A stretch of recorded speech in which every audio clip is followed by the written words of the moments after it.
Si Noah ay ipinanganak bilang ika-13 anak na lalaki sa maharlikang pamilya, bilang isa sa 13 prinsipe ng imperyo na anak ng hari.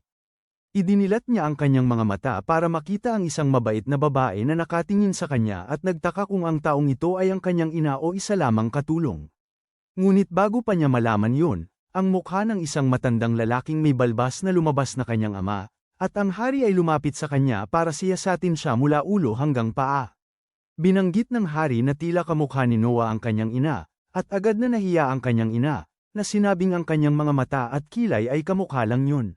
Nang hari, napansin ni Noah na nakikita niya ang sarili niyang stats, ngunit wala pa siyang maintindihan dito.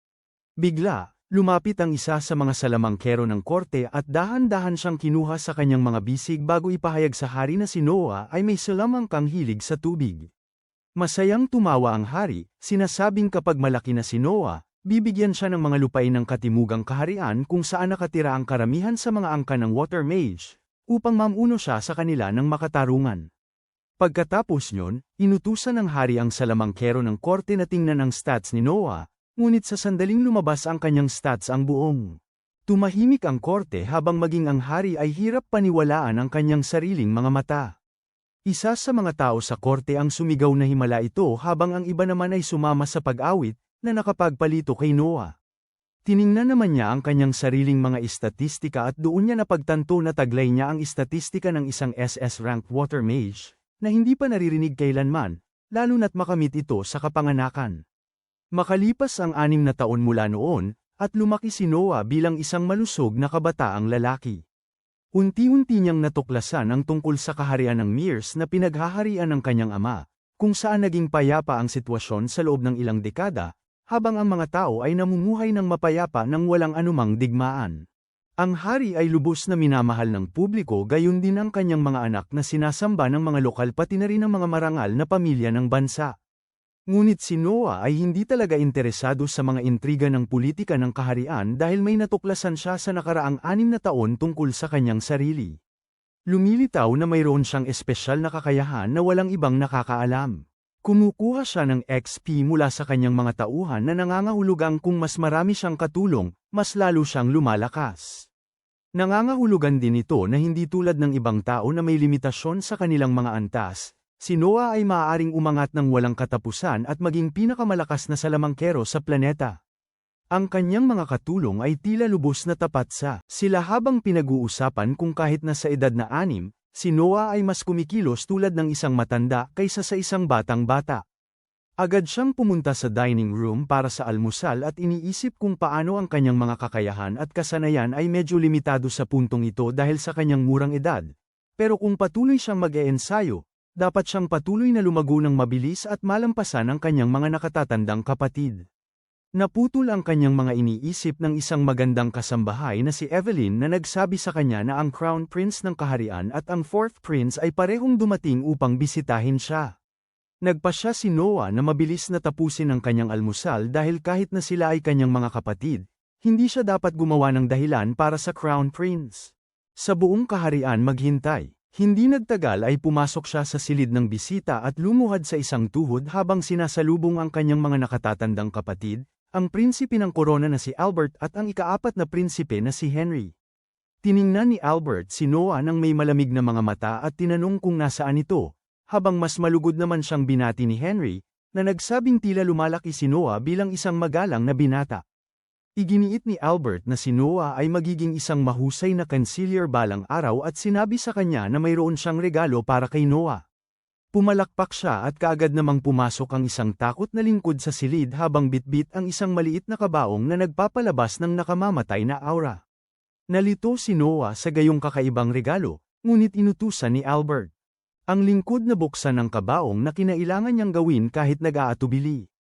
Pagkabukas niya ng kabaong, isang aura ng patay at naghihingalong tao ang lumabas sa silid na malinaw na nadarama ni Noah habang nakatitig siya sa espada sa loob ng kabaong, nagtataka kung ano nga ba ang naramdaman niya. Bago pa man niya mabawi ang kanyang sarili, sinabi ni Albert sa kanya na hawakan ito at tingnan kung ano ang pakiramdam. Napagtanto ni Noah na ayaw niya talagang hawakan ang talam, ngunit isinasaalang-alang na ito ay regalo mula sa prinsipe ng kaharian. Hindi niya talaga maaaring tanggihan at kinailangan niyang hawakan ito. Marahan niyang hinawakan ang espada at kinuha ito kahit na masyado itong malaki para sa kanyang munting katawan sa ngayon. Ngumiti si Albert at sinabi kay Noah na alam niyang kaya ito ni Noah, at sa wakas ay ipinaliwanag na ang talam na ito ay isang espesyal na espada na idinisenyo para gamitin ng mga water mage, at kilala bilang Leviathan. Ibinunyag din niya na bago siya, mahigit 120 tao ang sumubok humawak nito, ngunit wala ni isa man ang nakabalik upang magkwento. Ito ang nakatakot sa kanya at muntik na niyang mabitawan ng makinang na talam, ngunit sinabi ni Henry sa kanya na huwag mag-alala dahil napakalakas ng sumpa ng espadang ito na ikaw ay hindi sana nakaligtas sa sandaling hinawakan mo ito, kung tumanggi ang espada na tanggapin ka. Dahil doon sina Albert at Henry, pareho silang bumangon para umalis, habang yumuyuko si Noah na nag-iisip sa sarili kung paano ang hamak na prinsipe ng korona na sa kasamaang palad ay sarili niyang nakatatandang kapatid ay sinusubukan siya sa isang delikadong gawain ng walang dahilan. Ngunit alam niyang kung sasabihin niya ito ng malakas, mapuputulan siya ng ulo. Nang gabing yun, habang naghahanda si Noah para matulog, napansin niya na tila balisa ang isa sa kanyang mga alila, kaya tinanong niya ito kung maayos ba ito. Sa una ay nag-atubili si Zoe na alila, ngunit nang igiit ni Noah ang katotohanan, agad itong lumuhad, na nagsasabing gusto niya ng ilang araw na pahinga dahil may nagkaroon ng baha sa kanyang nayon at lahat ay tinangay. Ang kanyang pamilya ay nagugutom at plano niyang maghanap buhay sa distrito ng Aliwan sa pag-asang makakakolekta ng sapat na pera upang matulungan ang kanyang pamilya. Sinabihan siya ni Noah na tumigil sa pagsasalita. Iginigiit na si Zoe ay kanyang personal na katulong at hindi niya ito pwedeng paalisan ng matagal. Sinabi niya sa kanya na dalhin ang kanyang ina sa asyenda at bibigyan niya ito ng trabaho bilang tagasara ng likurang gate at babayaran ng $5,000 bawat buwan. Nalito si Zoe dito at iginiit na hindi pa siya nakarinig ng anumang posisyon na tulad nito, at kahit pa, tila napakataas ng sahod. Sinabihan siya ni Noah, huwag nang mag-alala tungkol doon at sinabi rin sa kanya na mayroong bakanteng bahay sa kanlurang labas ng kabisera na maaari niyang tirhan kasama ang kanyang ina. Hindi makapaniwala si Zoe sa kanyang narinig at nagsimulang lumuha nang lumabas si Dylan, ang Katie wala ng bahay, at tinanong si Noah kung mayroon itong kailangan. Tinanong ni Noah kung alam nito ang pagbaha sa bayan ni Zoe at inutusan itong bumili ng maraming lupa hanggat maaari sa lugar na iyon. Nalito si Dylan dahil iyon ay masamang pamumuhunan, ngunit sinabi ni Noah na kailangan nilang protektahan ang mga nangangailangan doon dahil kung hindi sila kikilos, isang grupo ng mga masasamang tao ang sasakupin ang lupaing yun at magsisimulang manirahan doon ng walang pahintulot. Nagulat si Dylan dito at tinanong ni Noah kung ano ang mali, ngunit sagot ni Dylan na nagulat lang siya sa kung gaano kahusay pinamamahalaan ni Noah ang sitwasyon na may pananaw ng isang bihasang tao kung iisipin na hindi pa niya naranasan ang ganito dati. Iniisip ni Noah kung paano niya nakita ang higit pa sa kanyang sapat na bahagi ng pagkasira sa kanyang nakaraang buhay, ngunit malinaw na hindi niya yun maaaring ibunyag kaninuman. Sumagot si Dylan na ayon sa kanyang pagtatansya, ang buong lupain ay dapat nagkakahalaga ng humigit kumulang $70 milyong na ikinagulat ni Zoe. Maging si Noah ay alam na ito ay isang napakalaking halaga. Ang buo niyang grupo ng mga alagad ay kumikita ng humigit kumulang $80,000 sa isang taon. Siya mismo ay may humigit kumulang 50 milyong pondo mula sa buwis at regalo mula sa kanyang mga kapatid, ngunit may natitira pa ring $20 milyong. Bamaling siya at tinanong si Dylan tungkol sa lupa na mayroon sila sa timog ng kabisera at sinabing kailangan nilang ibenta ang lupang yun. Nagulat si Dylan at pinayuhan si Noah na huwag ituloy dahil ang lupang yun ay regalo mula sa kanyang ama, ang hari mismo, at ang pagbibenta ng lupang iyon ay magiging lubhang bastos sa sarili niyang pamilyang imperial. Sinabi ni Noah sa kanya na huwag mag-alala tungkol doon dahil siya na ang bahala sa kanyang ama mamaya at sinabi sa kanila na ang mga maharlika ay may tungkuling magsakripisyo. Ang kanilang sarili upang magdala ng kapayapaan at kaligayahan sa kanilang mga nasasakupan, higit pa rito, alam din niya na ang isang maharlika na nagpapanggap na martir ay minamahal ng publiko na maaaring magamit sa madaling panahon. Yumukod si Dylan sa kanya at sinabi na haharapin niya ang lahat bago umalis upang gawin ang lahat ng kinakailangang paghahanda. Kinabukasan, naghanda si Noah kasama ang kanyang hukbo ng mga katulong upang ihanda ang lahat para sa inspeksyon ng binahang lugar nang tawagin siya ng ika-4 na Prinsipe Henry. Agad siyang tumakbo patungo rito na may mainit na pagbati, humihingi ng paumanhin sa hindi maagang pagdating. Ngunit sinabi ni Henry na huwag siyang mag-alala tungkol doon at tinanong kung saan eksakto ang balak puntahan ni Noah. Sumagot si Noah na may isang rehiyon na nagngangalang Dasa na lubusan ng binaha at layunin niyang bumili ng lupain doon at plano niyang siyasatin ng lugar upang matukoy ang pinsala. Napansin ni Henry ang espada na ibinigay sa kanya ni Albert at tinanong kung balak niyang gamitin yun sa kanyang pagbisita.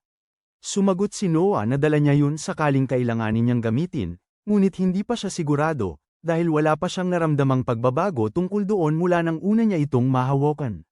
Inilayo ni Henry si Noah mula sa mapanuring mata at sinabi sa kanya na medyo nag-aalala siya tungkol sa espadang yun at sa biglaang pagkabukas palad ni Albert kaya nagsaliksik siya ng mag-isa at nalaman niyang tila may sariling isip ang espada at makokontrol lamang ng isang kinikilala nito bilang tunay nitong Panginoon. Naalala ni Noah ang panaginip niya tungkol sa lahat ng mga naunang taong sumubok na makabisado ito at napagtanto niyang ang espadang ito ay parang isang asong ulol at kailangan niyang pagtrabahuhan ang pagmamay-ari nito bago niya ito lubusang makabisado. Sinabihan siya ni Henry na mag-ingat at pinayuhan siyang huwag itong gamitin maliban kung talagang kinakailangan dahil may masama siyang kutob na papawiin ng espada ang kanyang buhay, tulad ng pagkuha nito sa daan-daang tao bago siya. Sa babalang yun, umalis si Noah patungo sa rehiyon ng Dasa at nagulat sa antas ng pagkawasak na dulot ng baha. Sinabi niya kay Dylan na alamin ang tanggapan ng gobyerno sa malapit at tukuyin ang mga titulo ng lupaing ito at pagkatapos ay lumipat siya sa nayon kasama si Zoe upang mas maintindihan ang nangyayari sa mismong lugar. Napansin niya ang mga lalaki sa mga pansamantalang silungan na nagtitipon upang kumuha ng tulong pagkain mula sa gobyerno na nagpasaya sa kanya ng bahagya. Ngunit nawala yun ang tuluyan nang matikman niya ang di gaanong masarap na lugaw na inihahain sa kanila. Hindi siya makapaniwala paanong magkaroon ng ganito ang gobyerno. Mababang pamantayan at sasabihin sana niya ang lokal na opisyal ng lugar na ito, nang sa kabutihang palad, ang lokal na opisyal, na si Lord Garley, ay pumasok sa lugar para sa isang inspeksyon. Inaasahan ni Noah na kikilos siya laban sa napakapangit na kalidad ng pagkain, ngunit sa kanyang pagtataka, tinakpan ng lalaki ang kanyang ilong at tiningnan ang lugaw bago sabihin sapat na ito, na ikinatuwa ng mga kusinirong sinasamantala ang sitwasyon. Sinabi ng puno ng kusiniro sa kanya na handa na ang kanyang pagkain sa mansyon at agad na nagpasya si Garley na umalis para sa piging na naghihintay sa kanya. Hindi ito matiis ni Noah at agad na hinarap ang lalaki. Tinawag niya si Garley na isang korap, maliit na walang hiya na may maliit na ari, na siyang labis na nakasakit sa kanyang damdamin at ang lalaking may marupok na ego ay agad na nagbunat ng espada kay Noah. Agad na tinawag ni Noah ang espadang Leviathan na ibinigay sa kanya ni Albert, umaasang ito ang papatay sa kalaban, at agad namang lumipad ang espada patungo sa kanya. Sa unay inakala niya na susunod lang sa kanya ang espada, ngunit bigla niyang napagtanto ang tunay na lakas nito habang nilalabanan siya, pinapasaw siya ng malakas nitong masamang aura. Gayunpaman, tumanggi si Noah na umurong at nagpatuloy, at sa huli nanaig sa espada, kinontrol ang maalamat na talam sa wakas. Nang matapos yun, wala nang pag-asa si Garley, dahil madaling nasangga ni Noah ang atake nito at ninais na ang kaparusahan sa pandaraya sa mga lokal sa panahon ng kalamidad ay kamatayan. Sa isang mabilis na paglaslas, tinamaan ni Noah si Garley ng isang nakamamatay na hiwa, ikinagulat ng lahat sa lugar.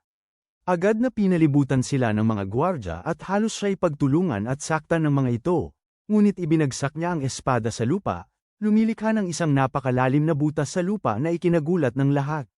Naakit ng kaguluhan ang atensyon ng kabalyerong nagngangalang Rowan na kakatalaga pa lamang bilang ang tagapamahala ng lugar na ito, at agad niyang nakilala si Noah at lumuhad. Nagulat ang lahat, ngunit agad din silang sumunod. Lumuhad sa harap niya habang sinabi ni Noah kay Rowan na ang unang kailangan niyang gawin ay tiyakin na ang lahat dito ay makakakuha ng masarap na pagkain, at agad namang humingi ng paumanhin si Rowan sa kanyang pagkukulang at sinimulan ang gawain. Matapos siyang bumalik, agad pinatawag si Noah sa kabisera ng kanyang ama, kung saan inaasahan niyang masusumbatan, ngunit sa kanyang pagtataka, pinuri siya ng kanyang ama sa paggawa ng mga desisyon nang gawin niya ang mga ito at muling tiningnan ang kanyang stats, na lumago mula nang huli niya itong makita. Nagpasalamat siya kay Noah sa kanyang tulong, at sinabi, siya nakakailanganin siya nito para patuloy na makatulong sa pamamahala ng kaharian na ito. Ilang araw ang lumipas, ngunit nanatili si Noah sa kabisera ng lungsod, Dahil ang lungsod na ito ang puso ng buong kaharian at ang pinakamayaman na lugar sa ngayon, kung saan maraming mahuhusay na tao ang dumarating upang maghanap ng trabaho.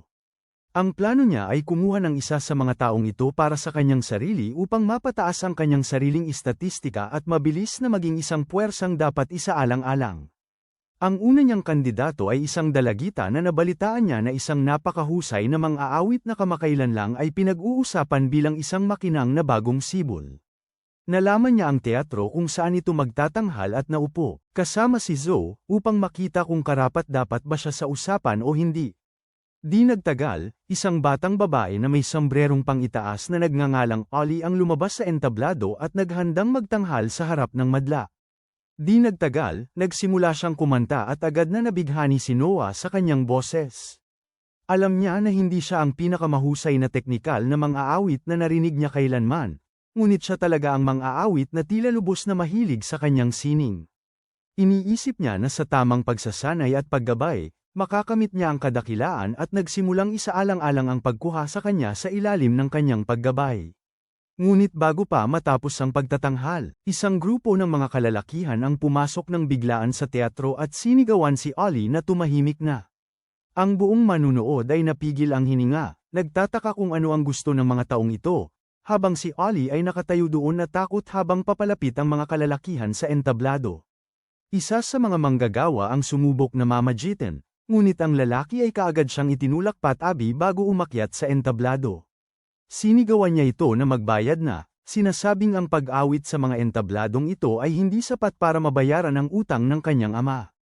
Nang inig siya habang sinasabi na pakiusap, hayaan na siyang umalis dahil nagsusumikap siyang kumita ng pera at babayaran sila sa lalong madaling panahon. Ngunit sinabi ng lalaki sa kanya na ito ay hindi magandang paraan ng pagkakakita ng pera at kung gusto niya para kumita ng maraming pera ng mabilis at madali, kailangan niyang magsimula ng social media channel at mag-upload doon ng mga nakakaakit na larawan o selfie, at marahil ang kanyang tubig paliguan. Sinabi niya rito na siya ay isang disenteng babae at hinding-hindi gagawa ng mga ganoong bagay, ngunit nagbanta ang mataba na people-ayan siya kung hindi niya susundin ang sinasabi nito.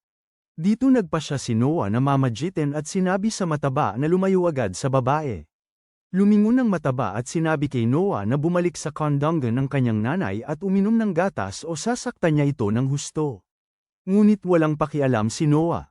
Lumukso siya mula sa upuan at nagsimulang maglakad patungo sa entablado, sinasabi kay mataba na ilegal na pilitin ang mga bata na akuin ang legal na pananagutan ng kanilang mga magulang sa pamamagitan ng utos ng batas ng imperyo. Higit pa rito, ilegal din na pilitin ang mga tao na magpakasangkapan para makabayad ng anumang uri ng utang. Galit na sinunggaban siya ng mataba sa kwelyo at binuhat sa ere, iginigiit na ngayon ang huling araw ni Noah sa mundo, ngunit hindi niya talaga alam kung sino ang kinakausap niya. Sa isang pitik ng kanyang mga daliri, lumikha si Noah ng isang nagbabantang lilang aura na pinabagsak ang lahat ng tatlong gun sa lupa, habang inilabas ni Noah ang kanyang espada at itinutok ito kay ang mataba. Napagtanto ng mga gun na baka dehado sila sa puntong ito, kaya agad nilang ipinusod ang kanilang mga buntot sa pagitan ng kanilang mga binti at agad na tumakas. Nilapitan ni Zoe ang nasaktang manggagawa at tinulungan siyang tumayo, habang sinabi ni Noah na ipadala lang niya sa kanya ang mga ito kung babalik pa sila sa lugar na ito upang manggulo ng sinuman. Inabot ni Zoe ang isang business card at nagulat ang manggagawa nang makita na ang batang nasa harap nila ay isa pala talagang prinsipe ng kahariang ito. Hindi naman gaanong pinansin ni Noah ang kasikatan at lumingon kay Ollie at tinanong kung magkano ang buwanang gastos niya. Nag-isip siya saglit, isinasaalang-alang na mayroon din siyang para harapin ang pagtrato ng kanyang ina at sumagot na ang buwanang gastos niya ay dapat nasa $600. Sinabi ni Noah sa kanya na babayaran niya siya ng $2,500 bawat buwan para makapag-ensayo siya sa pagkanta at humusay. Nabigla siya nang marinig yun at hindi talaga makapaniwala sa sarili niyang pandinig, habang sinabi ni Noah sa kanya na tataas din ang sweldo niya habang siya'y gumagaling. Dahil doon, sinabi niya sa kanya na tapusin ang kanta dahil gusto niyang marinig kung paano ito matatapos at bumalik sa kanyang upuan. Nang gabing yun, nang bumalik siya sa kanyang sariling tahanan, sinalubong siya ng kanyang mga katulong nang bigla niyang mapansin na ang mga tauhan mula kanina ay nakayuko ang kanilang ulo sa lupa, nagmamakaawa para makausap upang humingi ng tawad. Alam niya na ngayon lang nila napagtanto na siya ang prinsipe ng kaharian, ngunit nagpasya siyang huwag silang pagbigyan at sinabihan ang kanyang katulong na paalisin sila, sinasabing walang oras ang isang prinsipe para makipagkita sa kung sino-sinong tao. Sakto namang dumating din ang kanyang nakatatandang kapatid na si Henry, sinasabing tama ang kanyang desisyon dahil mababawasan ang kanyang awtoridad bilang prinsipe kung kakausapin niya ang mga karaniwang taong ito sa tuwing gugustuhin nila. Sinabi ni Noah sa kanya na hindi lang yun ang dahilan kung bakit niya sila pinapaalis at ipinaliwanag na gusto niya silang isipin na siya ay talagang galit pa rin tungkol sa ginawa nila sa babae ngayon at baka matakot sila ng sapat para hindi na siya guluhin muli. Nagtanong si Henry kung sino ang babaeng ito at bakit tila labis siyang interesado rito. Sinasabi niya na siya ay isang napakagaling na mang-aawit at sa tingin niya ay maaaring maging yaman ang babae para sa kaharian kung patuloy itong magpapabuti. Ngumiti si Henry, sinasabing napakabata pa niya, ngunit iniisip pa rin ang pagiging komplikado ng sitwasyon tulad ng isang matanda. Binanggit niya na magkasing edad lang sila ni Gary, ngunit umasta ito na parang isang bata at malayo sa talino niya. Si Noah ay magalang na, sumagot na mauunawaan din ni Gary ang sitwasyon sa lalong madaling panahon.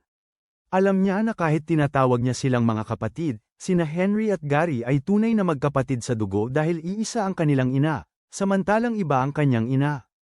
Ibinaling naman ni Henry ang usapan patungkol sa kanyang pahayag na hindi niya talaga inakala na posible, ngunit tila seryosong namaster na ni Noah ang espada. Pagkatapos ay nagtanong siya kung nasaan ang espada at paano niya ito nadadala gayong dapat ay masyado itong malaki para sa kanya. Tumayo si Noah at ipinakita kung paano niya ito ginagawa habang mabilis niyang ginagamit ang kanyang mahika upang ipatawag ang espada sa mismong harap ng kanyang kapatid. Nagulat si Henry dahil ito ang unang beses niyang makitang may kumuha ng bagay mula sa isang hindi inaasahang bahagi ng katawan, at tinanong niya kung gaano kalalim niya yon itinago at kung masakit ba. Sinabi ni Noah na hindi ganoon ang nangyari at pinapaliit lang niya ang espada sa isang maliit na sukat at pagkatapos ay itinatago ito sa loob ng kanyang manggas. Napipi si Henry at muling umupo ng padabog, sinasabing may buntong hininga na pinapahanga lang siya ni Noah dahil ang espadang yun ay inakalang isinumpa at inilagay kasama ng iba pang pambansang yaman sa loob ng mahigit 2 siglo na. At walang sinuman sa nakasulat na kasaysayan ang nakatalo sa talam na yun. Nang gabing yun, nagpasya si Noah na pumunta sa isang pagdiriwang na inimbitahan siya at nakita ang mga lalaki na nasa lupa pa rin. Ang malaking lalaki ay nagalit muli dahil patuloy siyang hindi pinapansin at sumisigaw na kaya niya itong saktan kahit saan niya gusto kaya huwag itong umasta na mataas ang tingin sa sarili. Bilang ganti, nagpakawala lang si Noah ng kaunting enerhiya mula sa kanyang espada na agad nagpaluhod muli sa malaking lalaki. Sumakay si Noah sa karwahe at di nagtagal ay dumating sa kanyang patutunguhan, kung saan sinalubong siya ng isang matandang lalaki na nagngangalang Ray. Agad na naging abala ang ballroom sa pananabik habang nagsisimulang kumalat ang balita tungkol sa ika-13 prinsipe sa bulwagan. Tinanong ni Ray si Noah tungkol sa espadang dala niya at sumagot siya na ito ang maalamat na espada na inaakalang sinumpa at ibinigay sa kanya ng koro ng Prinsipe Albert. Agad itong humanga sa lahat sa silid habang nagsisimula silang mag-usap tungkol sa kung paano napakahalaga ng pagtanggap ng personal na regalo mula sa koro ng prinsipe. Isa sa mga lalaki roon na may marupok na pagkatao ay agad na nagsambit ng kung ano-anong walang kaparerkan tungkol sa kung paano ang espada ay dapat na larwang replika lamang, hindi na malaya na masyado siyang malakas magsalita kaya't naririnig ito ng lahat sa silid. Ang usapan sa silid ay tuluyang nanahimik habang lahat ay nakatingin kay Noah habang ang lalaki ay napapahi sa pantalon sa takot, nagtataka kung ano ang mangyayari ngayon.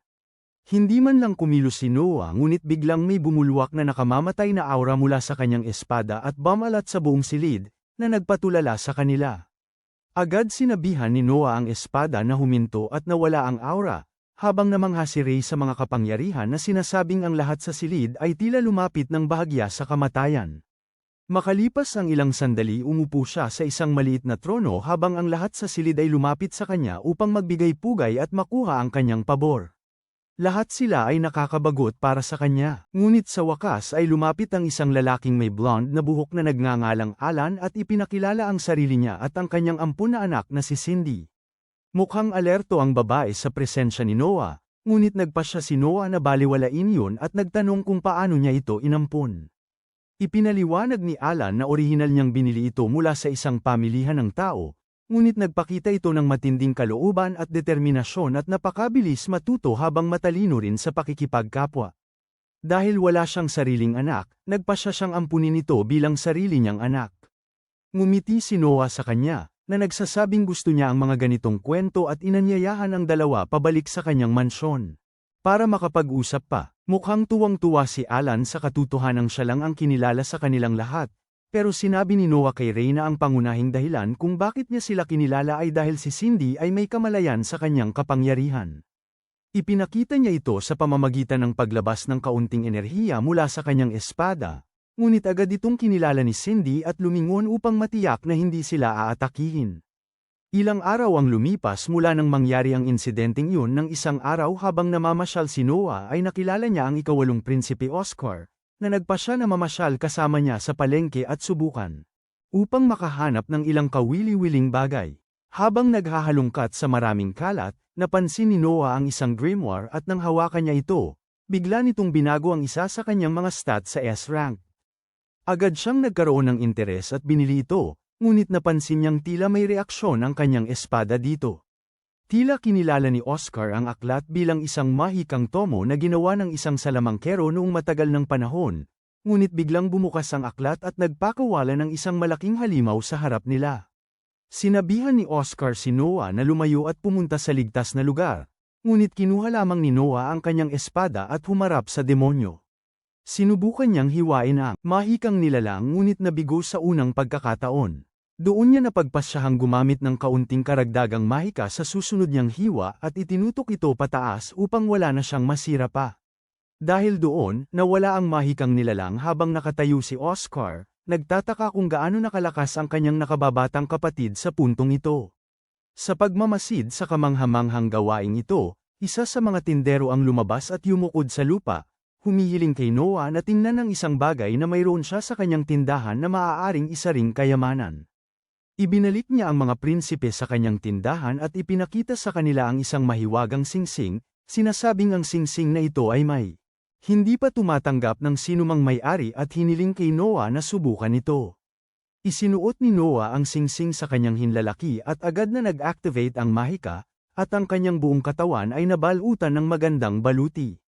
Nagulat ang tindero, ngunit nagustuhan ito ni Noah at binili agad, ngunit tumanggi si Oscar na bayaran niya ito, sinasabing regalo ito sa kanya mula sa panig niya.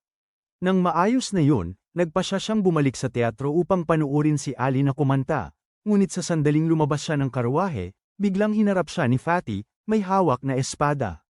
Agad na ginamit ni Noah isang panangga sa kanyang singsing upang harangan ang atake habang pinigilan ng driver ng karwahe ang mataba sa lupa at nahuli siya. Hindi na masyadong pinapansin ni Noah yun sa puntong ito at pumasok sa auditorium upang panuorin si Ali sa entablado, na nakikitungo sa dalawang lasing na lalaki na nag-aaway sa isa't isa dahil sa kanya. Namagitan si Noah at ginamit ang kanyang mahika upang sirain ang kanilang mga damit matapos noon ay tumakbo sila palayo sa teatro. Pagkatapos ay tinawag niya ang may-ari at sinabi rito na bigo siya sa seguridad o sa kawalan nito sa titrang ito at inalok siyang bilhin ang buong lugar. Medyo nag-aalangan ang may-ari, ngunit agad na naglabas si Zoe ng $100,000, na nagbigay sa may-ari ng lahat ng motibasyon na kailangan niya at agad niya itong ibinenta. Nagpasalamat si Zoe sa prinsipe na nagsasabing hindi niya kailanman mababayaran ang utang na loob niya rito, ngunit sinabi nito sa kanya na magtuon ng pansin sa pag-awit dahil gusto niyang kumanta siya sa harap ng hari balang araw. Dahil doon, umupo siyang muli sa mga manunood habang sinisimula ni Ali ang isa sa kanyang mga kanta, espesyal para sa kanya. Kinabukasan, tinulungan si Noah ng lahat ng kanyang katulong na maghanda at pagkatapos ay sinabi sa kanya na mayroon siyang appointment ngayong araw. Habang binabasa ni Noah ang kahilingan para sa isang pulong mula sa isang lalaking nagngangalang Dead, na siyang gobernador ng rehiyon ng Holdjoy na nasasakupan ng teritoryo ni Noah, napagdesisyonan niyang makipag-usap ng maayos dito tungkol sa kasalukuyang kalagayan ng kanyang teritoryo. Sinabi ni Noah sa mga katulong na papasukin ang lalaki at pagkatapos ay nagsimulang mag-drip farm ng walang dahilan. Maya-maya, nakaluhod si Dead sa harap ni Noah habang ipinapakilala ang sarili bilang gobernador general ng Holdjoy. Binigkas niya ang buong pormal na talumpati na ginagawa ng lahat habang labis na nagpapakumbaba sa mga maharlika, Ngunit sinabi ni Noah na laktawan na ang bahaging iyon at umupo. Nang makaupo sila, sinabi ni Noah na nagkita na rin sila dati at pinagtibay ito ni Ded. Sinabing dumating siya upang batiin siya mga 18 buwan na ang nakalipas nang siya ay itinalaga bilang gobernador ng Holdjoy ng mismong emperador. Tinanong siya ni Noah kung kumusta ang ang kasalukuyang trabaho, lalo na't nagkaroon ng malaking baha sa Holdjoy at si Ded ang kailangang mag-ayos ng mga bagay pagkatapos nito. Ang malungkot na ekspresyon sa mukha ni Ded ay nagbigay kay Noah ng kanyang sagot, at alam niyang hindi maganda ang sitwasyon. Ang Holdjoy ay isa sa mga pangunahing lugar ng imperyo na gumagawa ng butil ng pagkain, ngunit lubos itong madaling mabaha, tulad ng mga DM ng sinumang disente tingnan na babae sa social media. Kaya naman itinalaga ng emperador si Ded bilang gobernador nito, dahil siya ay nagmula sa lupain ng mga salamangkero ng tubig, at inakala ng lahat na magagawa niya ang isang bagay tungkol sa sitwasyon ng pagbaha. Nagpasya si Noah na alamin ang mga problemang kinakaharap niya bago siya hatulan, at nagtanong kung ano ang isyu. Sumagot si Ded na wala silang pondo, at kung walang pera, walang magagawa. Hindi makapaniwala si Noah dahil isa itong utos ng imperyo na magbigay ng pondo para muling itayo ang Holdjoy. At sumagot si Ded na hawak ng ministeryo ng tahanan ang kanilang pondo, at palagi silang may dahilan tuwing susubukan niyang mag-withdraw ng mga pondo. Naiintindihan na ni Noah ang buong sitwasyon, at kaagad niyang sinabi kay Ded na sumunod sa kanya sa bahay ng ministro ng pananalapi na si Maverick, na abala sa pagkain ng masarap na steak. Para sa almusal, patuloy niyang sinasaksakan ang kanyang kulubat na bibig habang nagtatanong kung bakit dinala ang isang prinsipe upang makita siya, at agad namang lamusong si Noah sa usapan. Tinanong niya ang matanda kung bakit hindi nito binibigyan si Ded ng pera na kailangan nito para muling itayo ang Holdjoy, at sinabi ni Maverick na mayroon siyang magandang dahilan para doon. Binyantaan siya ni Noah na kung sasabihin niyang hindi maiintindihan ng isang bata ang dahilan, ipaparanas niya rito ang matinding kahihiyan, at inis na inis ang matanda. Ngunit hindi siya makasagot sa isang prinsipe, pumayag siyang magpaliwanag at sinabing dumanas ang Holdjoy ng matinding pagbaha, kaya ipinakita ng emperador ang kanyang biyaya at inabsuelto sila mula sa pagbabayad ng anumang buwis para sa taon. Sabi niya, gamitin na lang nila ang perang naipon nila sa hindi pagbabayad ng buwis para muling itayo ang mga ito, at agad na kinontra ni Noah ang ministro sa kanyang kalokohan. Ipinaalala niya rito na kinansela ng emperador ang buwis dahil wala ng pera ang mga taga-Holdjoy para bayaran ito. Tinanong niya si Maverick kung paano siya naglakas loob na magsalita na parang may pera ang mga taga-Holdjoy, at saka tinanong kung minamaliit ba siya dahil siya ay bata pa. Nautal si Maverick nang marinig ito, at nagpa siya na baguhin ang kanyang kwento. Sabi niya, walang malalabas na pera ang kagawaran ng pananalapi para sa muling pagtatayo ng Holdjoy sa ngayon, dahil nagtatayo sila ng tag-araw na bakasyunan para sa emperador. Sinusubukan niyang kumbinsihin si Noah na dahil gagamitin ng emperador ang bakasyunan, dapat itong maging engrandi, at nagtatayo sila ng buong lungsod sa paligid para bigyan siya ng antas ng karangyan na nararapat sa kanya. Inakala ni Ded na nawala na ang lahat ng pag-asa dahil wala silang masabi kapag nasasangkot ang pangalan ng emperador, ngunit nakalimutan niyang si Noah ay literal na anak ng emperador. Inutusan niya ang matandang mayabang na tigilan ang walang kabuluhang pagsasalita, dahil binabastos nito ang emperador sa pagsasabing gusto niya ng marangyang vilya pang tag-araw habang ang kanyang mga tao ay hirap na hirap mabuhay. Alam ni Maverick na kung mapatunayang nagkasala siya sa pagsisinungaling tungkol sa emperador, ang buong pamilya niya ay papatayin kasama siya, at kaagad siyang lumuhad, sinasabi kay Noah na hindi nito naiintindihan ang sitwasyon. Nangako siyang agad ipamamahagi ang pondo sa Holdjoy, at inutusan ang kanyang mga tagapaglingkod na agarang gawin ang gawain. Bumalik si Noah sa kalmadong pag-inom ng kanyang tsaa matapos manalo sa Battle of Wits laban kay Maverick, at tunay na humanga si Ded sa kanyang husay sa negosasyon. Sinimulan niyang purihin si Noah, sinasabing mayroon nitong napakatalinong kasanayan at madali nitong nahuli ang mga pagkakasalungatan ng isang bihasang sinungaling. Humingi siya ng paumanhin sa pagtatangkang gamitin si Noah upang makakuha ng pondo. At bumagsak sa lupang may graba. Napagtanto rin ni Noah na sinubukan lang ni Ded gamitin ang kanyang impluensya bilang isang prinsipe upang puwersahin ang ministro na bigyan siya ng pera, ngunit ayos lang yun sa kanya dahil tutulungan niya pa rin ang kanyang mga tao sa anumang paraan. Matapos makuha ang pondo, agad umalis si Ded upang muling itayo ang kanyang teritoryo, at sa sandaling yun, dumating ang isang mensahero mula sa palasyo, na nagsasabing ipinatawag ng emperador si Noah ng Mad Alien. Hindi na nag-aksaya pa ng oras si Noah sa pagbalik sa palasyo at binati ang kanyang ama, na nagpapakain ng mga kalapati upang mapakalma ang kanyang isip. Sinimulan ng emperador ang usapan sa pamamagitan ng pagpuri kay Noah sa lubos na pagtalo sa sakim na ministro ng pananalapi gamit ang kanyang talino, at si Noah ay tulala na alam ng kanyang ama ang mga bagay na kakaganap lang. Ang kanyang pagdududa ay napakalakas na nahulaan na ito ng emperador, at sinabi niya sa kanyang anak na ang impormasyon ang pinakamalakas na sandata na maaari niyang taglayin, at kailangan niyang panatilihin itong makintab. Isinapuso ni Noah ang payo na iyon, at pagkatapos ay sinabi na ginawa lang niya ang natural na bagay sa pamamagitan ng pagkontrol sa ministro ng pananalapi. Sumagot ang emperador na ang paggawa ng tama ay hindi madali para sa karamihan ng mga tao, dahil nadadala sila ng papuri at nawawala ng pananaw sa kung ano ang tama. Umiikot siya at hinaplos ang ulo ni Noah, sinasabing mas mahusay na siya kaysa sa karamihan ng mga tao sa mundo sa edad na 6. Pagkatapos ay pinatayo niya si Noah, at pinuri ang kanyang kakayahang makabisado ang maalamat na espada na Leviathan, na ang madilim na kasaysayan ay bumabagabag sa sinumang sumusubok na gumamit nito. Napagtanto ni Noah kung gaano kapanganib ang espada matapos makita ang maraming halimbawa, at pagkatapos ay sinabi ng kanyang ama sa kanya na dapat din siyang matuto ng mga pamamaraan para mahusay na gamitin ang kanyang sandata. Para sa layuning yun, nag-ayos siya ng isang tagapagturo ng eskrima para sa kanya, kaagad, isang bihasang kabalyero na nagngangalang Damien the Emperor at Noah. Ipinakilala siya ng emperador bilang ang pinakamahusay na espadachim sa imperyo, at hiniling kay Noah na matuto ng husto mula sa kanya.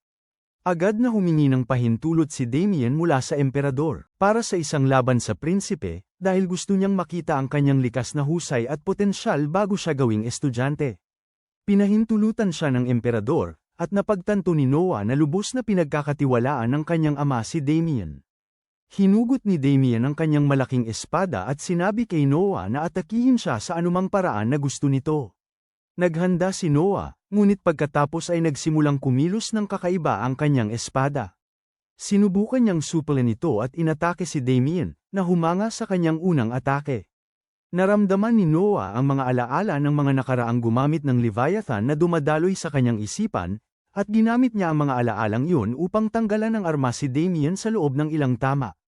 Ang kabalyero tinanggap ang pagkatalo at sinabi sa emperador na wala na siyang maituturo kay Noah, dahil ang kanyang diskarte ay kapantay na ng isang swordmaster. Buong pagmamalaking tumawa ang emperador nang marinig ito, at nagpasya siyang gantimpalaan ang kasanayan ni Noah sa pamamagitan ng paggawa sa kanya bilang punong hurado ng pagsusulit sa pagpili ng kabalyero ngayong taon. Malugod na tinanggap ni Noah ang responsibilidad, dahil alam niyang lahat ng bihasang mandirigma mula sa imperyo ay makikibahagi sa pagsusulit. Dahil ang mananalo ay maaaring umakyat sa ranggo ng maharlika, alam niyang ang unang trabaho ng mananalo ay maging isang nasasakupan ng punong hurado, at pakiramdam niya ay maaari siyang maging mas lalo pang lumakas na may isang malakas na mandirigma sa ilalim ng kanyang pamumuno. Ang emperador naman ay tinanong si Noah kung nais niyang isagawa ang pagsusulit sa eliminasyon o sa format ng liga. Gayunpaman, sa halip na sumagot dito, si Noah ay nagbigay ng isang nakakagulat na kahilingan. Nais niyang laktawan ang panrehiyong paunang yugto, at sa halip, isagawa ang buong pagsusulit sa kabisera, upang masuri niya mismo ang lahat ng mandirigma at matiyak na walang mahusay na mandirigma ang matatanggal dahil sa hindi makatarungang dahilan. Sinabi ng emperador sa kanya na gawin ang anumang naisin niya, at pagkatapos noon, umuwi si Noah. Kinausap niya si Zoe tungkol sa pagsusulit sa pagpili ng kabalyero, at nagtatanong kung may kandidato rin sa kanilang nayon. Siya ay nagpatunay, sinabing ang parehong lalaki ang ipinapadala nila sa pagsusulit bawat taon, umaasang magdadala ito ng karangalan sa kanilang nayon. Sinabi ni Noah sa kanya na walang prelims ngayong taon, kaya mas marami silang pwedeng ipadala. Ngunit hindi ang talento ang problema. Mahiyain namang sinabi ni Zoe kay Noah na isa lang ang ipinapadala nila, dahil iyon lang ang kaya nilang gastusin kahit pagkatapos magbukas ng GoFundMe para sa lalaki. Sinabi niya na mahal ang lahat sa kabisera, mula sa pagkain at walang sino man ang may pera para doon. Nagpasya si Noah na lutasin din ang isyong yun, idineklara na siya. Sasagutin ang mga gastos ng lahat ng kalahok upang walang mahusay na mandirigma ang matalo bago pa man lumaban. Agad niyang ipinatawag si Dylan at inutusan siyang bilhin ang lahat ng bakanteng bahay sa kabisera, at kung hindi ito sapat para sa lahat ng kalahok, iniutos niyang magpatayo ng mga dormitoryo. Tungkol naman sa isyu ng pagkain, inutusan ni Noah ang mayordomo na kausapin ang lahat ng mga ngalakal na konektado sila, at siya mismo ay kinausap din si Alan tungkol sa bagay na ito. Binigyan siya ni Alan ng tansya, ngunit halata kay Noah na binigyan siya nito ng napakalaking diskwento na magdudulot ng pagkalugi para rito. Siya, nagtatanong ng dahilan sa likod niyon, at magalang na sinabi ni Alan na hindi nila matatanggihan ang kahilingan mula sa ika-13 prinsipe. Ang ganoong uri ng panunuyo ay hindi gagana kay Noah, at iginiit niya na walang mga ngalakal ang nagbibigay ng kanilang pera ng walang dahilan. Nagulat si Alan na nahuli ni Noah ang kanyang lihim na motibo, at sinabi sa kanya na mayroong pagsusulit para pumili ng mga tagapaglingkod para sa palasyo ng hari na ginaganap sa parehong antas ng pagsusulit sa pagpili ng kabalyero. Iginigiit niya na gusto niyang malaman kung anong uri ng mga tao ang napipili doon, at agad na naging pamilyar si Noah sa kanyang laro. Napagtanto niya na gusto ni Alan maglagay ng isang babae sa palasyo para makakuha siya ng anumang bagong impormasyon na umiikot doon. Bukod pa rito, kung magiging sugar daddy ng hari ang babae, makakakuha si Alan ng malaking kita. Biglang nababahala si Alan at sinasabi kay Noah na ang kanyang hiling ay walang kaugnayan sa bagay na ito, dahil nakapagpadala na siya ng regalo para sa seleksyon ng mga katulong sa kanyang mansyon. Humahanga si Noah na alam ni Alan kung paano pasayahin ang mga tao, at nagpasya siyang suportahan siya. Sinabi niyang kung ito ay isang batang babae na aprobado niya, tiyak na irerekomenda niya ito para magtrabaho sa palasyo. Sobrang excited si Alan nang marinig ito, ngunit sinabi ni Noah na maghintay siya dahil ang mga babae kailangang ganap na masiyahan ang kanyang mga hinihingi. Natuwa si Alan na tanggapin ang kanyang kondisyon at sumenyas kay Cindy, na nagsasabing pipili siya ng isang babae na makakatugon sa lahat ng kanyang hinihingi. Pagkatapos ay lumuhad siya sa harap ni Noah, na sinasabing labis siyang nagpapasalamat na ang isang prinsipe ay nagbigay karangalan sa isang ordinaryong mga ngalakal na tulad niya ng kanyang kabaitan at matalas na pagmamasid, at nais niyang idagdag ang sagisag ng ika-13 prinsipe sa kanyang mga tindahan upang patunayan ang kanyang katapatan dito. Natutuwa si Noah na marinig yon, ngunit binalaan niya si Alan na hindi niya patatawarin ang anumang uri ng pagtataksil. Umuwi si Noah kasama niyon, at natuklasan na tumaas ang kanyang mga stats. Matapos kunin si Alan bilang isang nasasakupan, ngunit bigla na lang, napansin niyang bumaba ang isa sa kanyang mga katangian, at ang ranggo na SS sa kanyang katangian ng tubig ay naging isang karaniwang ranggo. Nag-alala si Noah na baka may nangyari sa kanyang teritoryo ng Almeria, at sinabi niya kay Zoe na agad magtungo sa palasyo dahil kailangan niyang makipagkita sa emperador. Ipinarating ni Zoe ang kanyang utos sa kutsero, at ilang minuto lang, si Noah ay nasa harap na ng emperador. Sinabi niya rito na may masamang nangyari sa Almeria, at dahil sa tono ng sagot ng emperador, napagtanto niyang batid na pala nito ang nangyari. Sinabi ng emperador na may ideya lang siya na may mali, ngunit wala pa namang patunay. Nang sandaling yon, may isang utusan ang lumapit doon at bumulong sa kanyang tainga, kinukumpirma ang kanyang mga hinala. Sinabi ng emperador kay Noah na mahusay siya sa pagtukoy na may mali, dahil may pag-aalsa sa Almeria. Tinanong niya si Noah kung gaano ito kalaki sa kasalukuyan, at dahil isa lang sa kanyang mga kasanayan ang bumaba ang halaga, naisip ni Noah na hindi pa ito isang malaking pag-aalsa sa ngayon. Kinumpirma iyon ng hari at sinabing mayroon silang nakitang humigit kumulang 5,000 rebelde sa Almeria. Tinanong niya si Noah kung mayroon siyang anumang plano para pigilin ang pag-aalsang iyon ng mag-isa, at sinabi niya na hindi ito magiging posible para sa kanya dahil bata pa siya at walang karanasan sa labanan, at hindi niya alam kung susundin siya ng tapat ng mga sundalo. Iminumungkahi niya na magpadala ang emperador ng isa pang prinsipe upang supulan ang rebelyon, at nagulat ang matandang lalaki sa makatuwirang pagharap ni Noah sa sensitibong isyong ito. Nagpasya siyang suportahan ang desisyon nito at tinanong kung may irerekomenda siyang sinuman upang masugpo ang mga rebelde. Iminumungkahi ni Noah na si Henry ang pinakamainam na tao para sa trabahong ito, dahil pinagkakatiwalaan niya ang paghuhusga nito. Ipinadala ng emperador si Henry kasama si Noah upang supulan ang mga rebelde, at tinanong ni Henry si Noah kung sigurado ba siyang gusto niyang iba ang kumuha ng papuri, dahil ang kahusayan sa larangan ng digmaan ay makakatulong sa kanya sa hinaharap.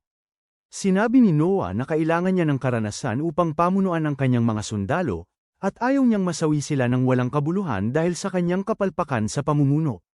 Bigla, nag-react ang kanyang espada sa ilang pagbabanta at agad na inutusan ni Noah na ihinto ang karwahe.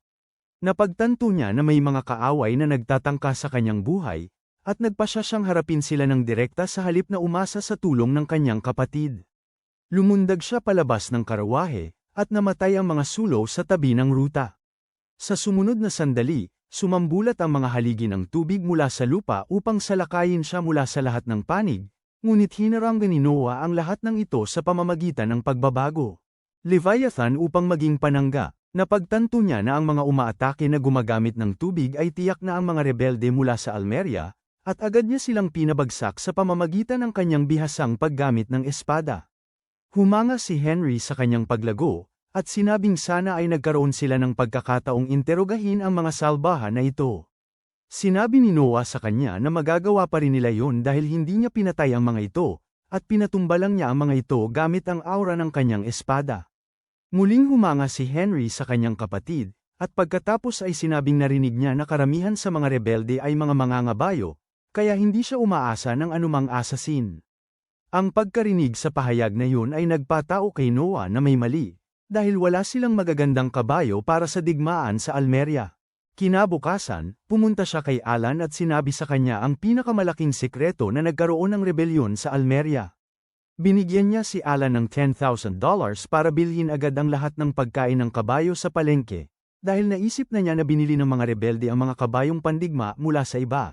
Ngunit kailangan nilang bumili ng pagkain mula sa mga kalapit na pamilihan mismo. Kung hindi sila makakabili, hindi sila makakakuha ng sapat na pagkain para mapanatili ang kanilang mga kabayo, kahit pa pagkatapos manamsam mula sa mga sibilyan, at sa ganoong paraan, lubos silang hihina sa labanan. Di nagtagal pagkatapos niyan, tinawagan ng emperador si Noah para sabihin sa kanya na inilagay niya kanyang mga tauhan upang usisain ang mga mamamatay tao, at nagawa nilang makakuha ng ilang kapaki-pakinabang na impormasyon mula sa kanila. Ang mga mamamatay tao ay hindi naglalayo na patayin si Noah, kundi ang nais nila ay kidnapin siya at gamitin bilang panagot. Gayunpaman, sinabi ni Noah sa kanyang ama na ang sinumang mamamatay tao na madaling magsalita ay malamang na nagsisinungaling.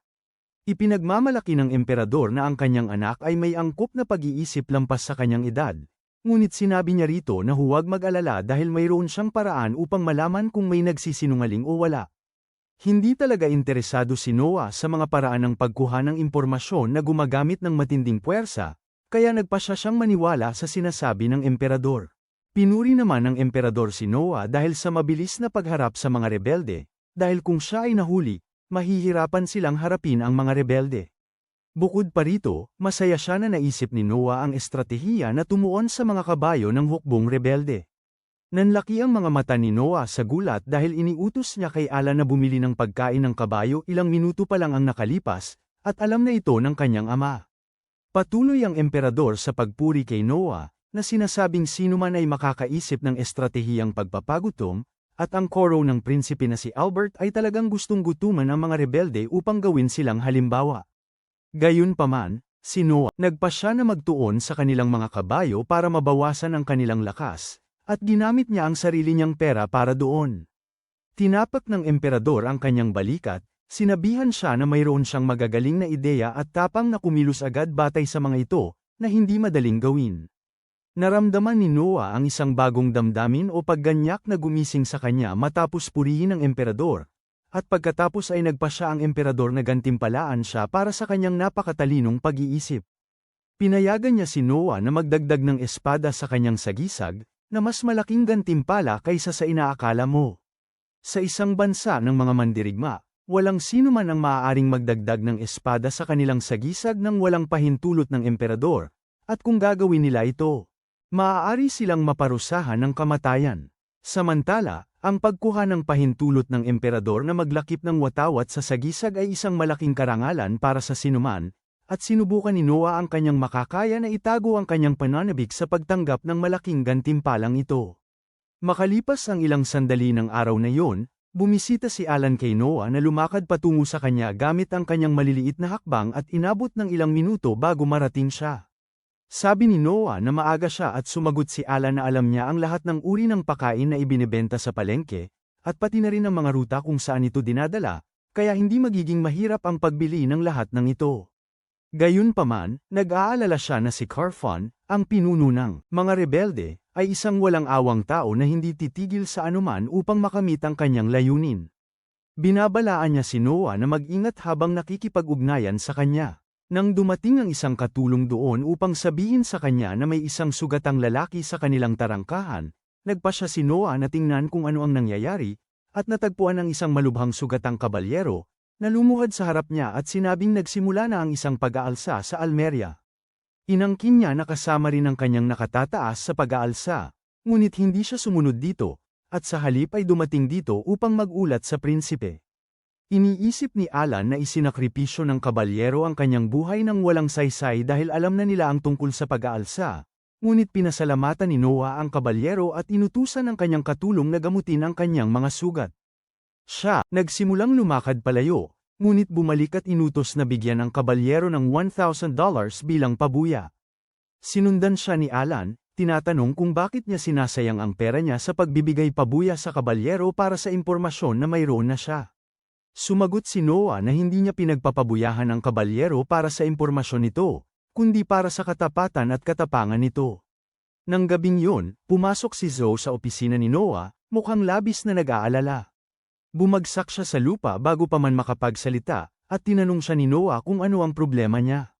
Unang inialok ni Zoe sa kanya ang isang supot na naglalaman ng $500 at pagkatapos ay isang maliit na bote. Sinabi niya na isang hindi kilalang lalaki ang nag-alok sa kanya ng gantimpalang ito para painumin siya ng pampatulog at pagkatapos ay ibigay siya sa kanila. Naunawaan ni Noah na gustong-gusto siya ng mga rebelde sa anumang paraan, at mas desperado sila kaysa sa maiinit na single mom sa aking lugar na nag-post ng kanilang mga ad sa lahat ng website. Tinanong niya si Zoe kung bakit niya dinala ang bote sa kanya, at nagsimula siyang umiyak. Sabi niya ay sinabi ng mga lalaki na hindi siya mabubuhay kung hindi niya napatulog si Noah, pero hindi niya ito kayang ipagkanulo kailanman. Tahimik na lumakad si Noah patungo sa kanyang desk at nagsulat ng cheque na $5,000 para kay Zoe, sinabi sa kanya na ito ang kanyang gantimpala sa hindi pagbebenta ng kanyang katapatan. Sa murang halaga, nalula si Zoe sa halagang yon, at sinabi niyang hindi niya ito matatanggap, ngunit sinabi ni Noah sa kanya na maging mabuting bata at tanggapin ang pabuya. Nagsimula siyang umiyak at magpasalamat sa kanya, ngunit sinabi ni Noah na kailangan niya itong gawin ng isang bagay para sa kanya. Sinabi niya sa kanya na iinumin niya ang gamot at mawawala ng malay, at pagkatapos ay dadalhin niya ito sa mga lalaking kumontak sa kanya. Sinabi niya sa kanya na tumakas agad pagkabigay niya rito para hindi siya patahimikin. Takot na takot si Zoe sa ideya, ngunit desidido na si Noah na makipagkita sa desperadong mga rebelde. Ilang oras pagkatapos, nagising siya sa liblib na lugar at naririnig niya ang mga dumakip na nag-uusap tungkol sa kung paano ang pagpatay sa kanya ay isang huling paraan, at kailangan nilang panatilihin siyang ligtas ayon sa utos ni Carfon. Hayaan ni Noah na ganap na mawala ang epekto ng gamot bago suriin ang kanyang sitwasyon at natuklasan niyang nakatali ang kanyang mga kamay at binti. Gayunpaman, mahina ang mga rebelde sa paglalaro ng Search and Destroy, dahil hindi nila napansin na itinago ni Noah ang Leviathan sa loob ng kanyang tenga sa halip na sa kanyang likuran sa pagkakataong ito. Inilabas niya ito at ibinalik sa orihinal nitong laki bago gamitin ang kanyang mahiwagang singsing upang lumikha ng talam ng tubig para putulin ang tali na nakagapos sa kanya. Sunod, nagpasya siyang tingnan kung ano ang nangyari sa kanya sa pamamagitan ng mga alaala ng kanyang espada. Nakita niya ang kanyang sarili na nakaupo, walang malay sa kanyang opisina at si Zoe ay tumatakbo palayo habang kinukubkob siya ng mga rebelde. Napagpasyahan nilang huwag pansinin si Zoe dahil ang pagkuha kay Noah mula sa kanyang mansyon ang pinakaprioridad, at dinala nila siya sa isang bukas na karwahe. Sa pagtatapos ng pagbabalik-tanaw, naghahanda si Noah na harapin ang mga rebelde na nagpapahinga sa paligid ng isang siga. Ang pinuno ng grupo ay nagalit sa kung sino man ang nagtali ng buhol at pagkatapos ay lumukso si Noah na hawak ang kanyang espada. Minamaliit siya ng mga bandido at sinabihan siyang sumuko ng maayos dahil wala ang kanyang kapatid upang protektahan siya sa pagkakataong ito. Isa sa kanila ang naglabas ng kanyang espada upang labanan si Noah at muling dakpin siya. Ngunit hindi pa siya nakakaapak nang sumugod si Noah sa kanya at mabilis siyang tinapos sa leeg. Nang mamatay ang unang rebelde, natakot ang iba at sinabi ni Noah na gusto niyang makakuha ng impormasyon, ngunit ang lahat dito ay mga tanga na hindi man lang alam na hindi si Henry ang tumalo sa mga assassin. Naghanda ang mga rebelde upang lumaban, ngunit walang kahirap-hirap na nilupig silang lahat ni Noah. Noon din, nakita niya si Zoe na nangunguna sa isang grupo ng mga kabalyero patungo sa kanya at tinanong niya ito kung ano ang ginagawa nito rito. Sinabi ni Zoe sa kanya na nag-alala siya para sa kanya at dinala ang mga kabalyero upang iligtas siya. Ngunit hindi na ito kailangan dahil natalo na ang lahat ng mga rebelde. Tinawag ni Noah ang kapitan ng mga kabalyero at inutusan itong dalhin ang mga rebelde. Isang kakaibang punyal ang nahulog mula sa isa sa mga rebelde at akmang pupulutin na ito ng isang kabalyero, ngunit naramdaman ni Noah na may mali at agad niya itong pinatigil. Inutusan niya ang lahat na lumayo habang humakbang siya patungo sa punyal na naglalabas ng malakas na enerhiyang isinumpa na nararamdaman niya dahil sa kanyang pagiging bihasa sa Leviathan. Malabo niyang naaalala ang mga rebelde na nag-uusap tungkol sa isinumpang punyal na gagamitin nila para patayin siya kung magkaproblema. Nararamdaman niya ang puot ng taong naglagay ng sumpa sa punyal, at sa isang saglit, siya. Nakita rin ang kanyang mukha. Agad siyang nakilala ni Noah bilang pinuno ng mga rebelde at nagpasya na siya mismo ang haharap sa kanya. Kinausap niya si Leviathan, tinatanong kung matutulungan siya nitong isakatuparan ang kanyang plano, dahil napakadali lang nito para sa isang maalamat na espadang may elemento ng tubig na tulad nito. Nagliwanag si Leviathan bilang positibong sagot at ipinadaan ni Noah ang pinagbatikang enerhiya nito upang magpakawala ng agos ng pinagbatikang tubig patungo sa kalangitan. Ang pinagbatikang agos ay umakyat ng mataas sa ulap at lumakbay sa kalagitnaan ng imperyo, umabot kay Carfon at tumama sa kanya. Kinabukasan, muling ipinatawag ng emperador si Noah at lumuhad sa kanyang antas upang tapikin ang kanyang mga balikat para sa pambihirang gawaing kakagawa lamang niya. Natanggap niya ang ulat na ang pinuno ng mga rebelde ay natagpo ang patay na may sugat sa gitna ng kanyang noo na nilikha ng water jet, at alam niyang walang ibang makakagawa nito kundi si Noah. Kinumpirma ni Noah, sinabing ginamit niya ang puot sa sinumpaang punyal upang puntiryahin ang pinuno ng mga rebelde at pagkatapos ay direktang tinarget ang ulo nito mula sa daan-daang milya ang layo. Kapag nawalan na ng pinuno ang mga rebelde, madaling gawain para kay Henry ang sugpuin sila, at di kalaunan, lahat ng taong nasa likod nito ay naaresto. Isang malaking pagpupulong ang ipinatawag upang desesyunan ang kanilang parusa, at ang emperador ay nag-utos. Paparusahan ang mga salarin sa pamamagitan ng paghahati-hati ng kanilang katawan, at maaari mong tingnan kung ano ang ibig sabihin yun sa Google. Ang lahat ay masaya sa parusang iginawad sa mga rebelde, ngunit humakbang si Noah at magalang na lumuhad sa harap ng emperador, sinasabi sa kanya na hindi niya dapat gawin yun. Ang lahat ay nabigla nang marinig yun, lalo na ang emperador, na nagtanong kung ano ang ibig niyang sabihin. Sinabi ni Noah na ang lahat ay dapat parusahan ayon sa batas, at walang nabanggit tungkol sa pagbitay sa sinuman sa pamamagitan ng paghahati-hati sa kanila. Ang mga pinuno ng rebelde ay hahatiin sa dalawang bahagi, at ang natitirang bahagi ng mga tao ay ipinatapon sa mga lugar ng sapilitang paggawa ayon sa batas, at iginiit ni Noah na dapat nila itong sundin.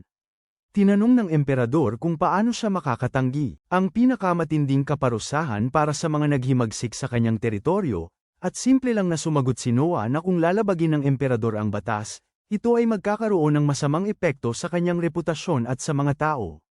Lahat ay nawala ng imik sa pagkarinig nito, ngunit nagpa siya ang emperador na sundin ang gusto ni Noah.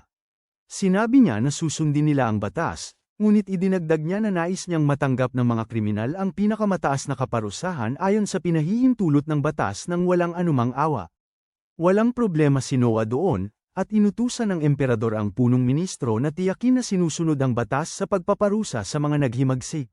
Ang buong korte ay nagsimulang pumuri kay Noah sa matapang na pagtutol sa emperador at pagtama sa kanyang pagkakamali, at sinimulan siyang ituring bilang isang alamat sa hinaharap. Maging ang emperador ay ipinagmamalaki na tinutulan siya ni Noah at nagpasya siyang bigyan ito ng gantimpala sa pagpigil sa kanya na labagin ang batas. Nag-isip siya sandali, at pagkatapos ay nagpasya siyang bigyan si Noah ng isang titulo. Sabi ng emperador, habang ang sinuman sa kanyang mga anak ay maaaring tumutol sa kanya, iba pa rin kung ginagawa nila ito para sa tamang dahilan.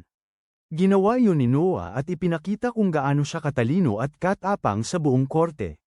Kaya naman igagawad ng emperador sa kanya ang titulong, ang matalinong prinsipe, at ang pagbabago ay agad na makikita sa status window ni Noah. Ang emperador ay umabot pa sa puntong sabihin na kung ipinanganak si Noah 10 taon na ang nakakaraan, mas naging mainam sana. Ngunit hindi niya malinaw na sinabi na sana'y naging isang kalahok siya sa trono. Ang korte ay biglang nagsimulang magpalakpakan para kay Noah pagkarinig ng pahayag na yon. At pagkatapos ay tinanong siya ng emperador tungkol sa mga paghahanda para sa nalalapit na night selection exam. Humiling si Noah ng pahintulot na ibahagi ang kanyang mga plano mamaya, at pinagtibay ito ng emperador. Matapos ang pagdinig sa korte, pumunta sila sa isang lugar na may bukal, kung saan nagsimulang humigop ng tsaa si Noah habang 4 na tagapaglingkod ang nakapalibot sa kanya na may hawak na timba ng tubig. Sa hudyat ni Noah, sinubukan nilang wisikan siya at basain. Ngunit ginamit lang ni Noah ang panangga sa kanyang singsing para pigilan ang kanilang mga pag-atake. Hindi naintindihan ng emperador kung ano ang ibig sabihin yun kaya sinabi ni Noah sa kanya na hihilingin niya sa lahat ng kalahok na atakihin siya ng ganito at huhusgahan ang kanilang kasanayan batay sa kung gaano kalapit ang kanilang atake sa kanya. Humanga ang emperador sa makabagong paraang ito, ngunit iniisip niya na may kaakibat na panganib ang pamamaraang ito. Buong kumpiyansang idineklara ni Noah na haharapin niya ang sinumang sapat ang lakas para makalusot sa kanyang mga depensa, at muling humanga ang emperador sa kanya. Kalaunan ng gabing yun, pumunta ang emperador sa silid ng trono kasama ang prime ministro, na nag-iisip na ang kanyang sinabi na magiging iba ang mga bagay kung mas naunang ipinanganak si Noah ay hindi kailangan sa harap ng maraming tao. Ang emperador ay tumatawa lang tungkol dito, sinasabing seryoso siya, dahil tunay na espesyal si Noah. Gayunpaman, medyo nag-aalala rin siya dahil sa napakalaking kapangyarihan ni Leviathan. Sa kabila ng katotohanan na ang tunay nitong kapangyarihan ay nakaselyo pa rin, inutusan niya ang kanyang lingkod na ilabas ang isang espesyal na kayamanan, iniisip na sinasabing ang tunay na selyo ni Leviathan ay hindi dapat masira kailanman. Ngunit marahil ay makokontrol ni Noah ang buong kapangyarihan ng maalamat na espada. Ilang araw pagkatapos, ang kabalyero, nagsisimula ang pagsusulit sa pagpili sa buong karalagan nito at ang mga kalahok mula sa buong bansa ay dumating upang ipakita ang kanilang husay. Ang buong populasyon ng kabisera ay nandoon din upang masaksihan ang pagsusulit sa pagpili dahil ito ay parang Super Bowl para sa kanila, at marami sa kanila ang tumaya ng kanilang ipon sa buhay sa kanilang paboritong mandirigma. Isang kalahok, na mukhang ang pormang pang-adulto ni Gon kung siya ay binabad sa tubig magdamag, ang humakbang pasulong upang patunayan ang kanyang halaga. Pagdating niya sa arena, lumuhad siya sa harap ni Noah, na umiinom ng tsaa nang walang anumang pinag-aalala. Binunot ng mandirigma ang kanyang espada at iwinawasiwas ito, paligid upang painitan ang kanyang mga palso at pagkatapos ay umatake kay Noah. Gayunpaman, agad na inaktibo ni Noah ang mga panangga sa kanyang singsing, hinaranggan ang atake ng kalahok. Paulit-ulit siyang sumusubok magpalit ng anggulo para makatama ng hampas sa kanya, ngunit umaayon ang panangga, at wala man lang magawa ang lalaki. Matapos ang ilang hampas, nabasag ang kanyang espada at itinigil ng mga referee ang pagsubok. Dahil doon, isa pang mandirigma ang bigong makalagpas sa hindi matatagusang depensa ni Noah, at nagtataka ang madla kung may makakaabot ba talaga sa matalinong prinsipe, na maaaring mamatay dahil sa labis na pag-inom ng tsaa bago pa man may makarating sa kanya. Pinapanood din ng emperador ang pagsubok mula sa malayo kasama ang kanyang personal na katulong, na nagsasabi sa kanya na mas masaya ang mga tao tungkol sa night selection exam ngayong taon kumpara sa ibang taon. Sabi niya, marahil ito ay dahil isang prinsipe mismo ang nakikipagsapalaran upang husgahan ang mga mandirigma. Ngunit hindi pinapansin ng emperador ang simpleng bagay na iyon.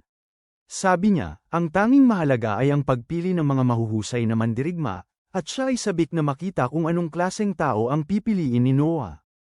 Maya-maya, isang salamangkero naman ang sumusunod, at nagpakawala siya ng malakas na bugso ng apoy patungo kay Noah. Nanahimik ang mga tao nang makita ang kanyang nakakatakot na atake, ngunit nang mapagod ang salamangkero, lumabas si Noah nang walang gallows dahil gumamit siya ng salamangkang harang upang protektahan ang sarili. Napaluhod ang kalahok habang nagpapalakpakan ng mga tao para sa kanilang prinsipe. Medyo nadismaya si Noah dahil gabi na ngayon at nakainom na siya ng mas maraming tsaa kaysa iniinom ng isang pamilyang Briton sa loob ng isang taon, ngunit wala namang kalahok na kapansin-pansin. Bigla na lang, inanunsyo ng Rep-Eri na oras na para sa huling kalahok ng araw, at isang mapusok na dilag na may pulang mata ang umakyat sa arena. Mukha siyang balisa at hinihingal, ngunit sa sandaling bunutin niya ang kanyang espada at umayon sa kanyang porma, may nagbago sa kanyang kilos.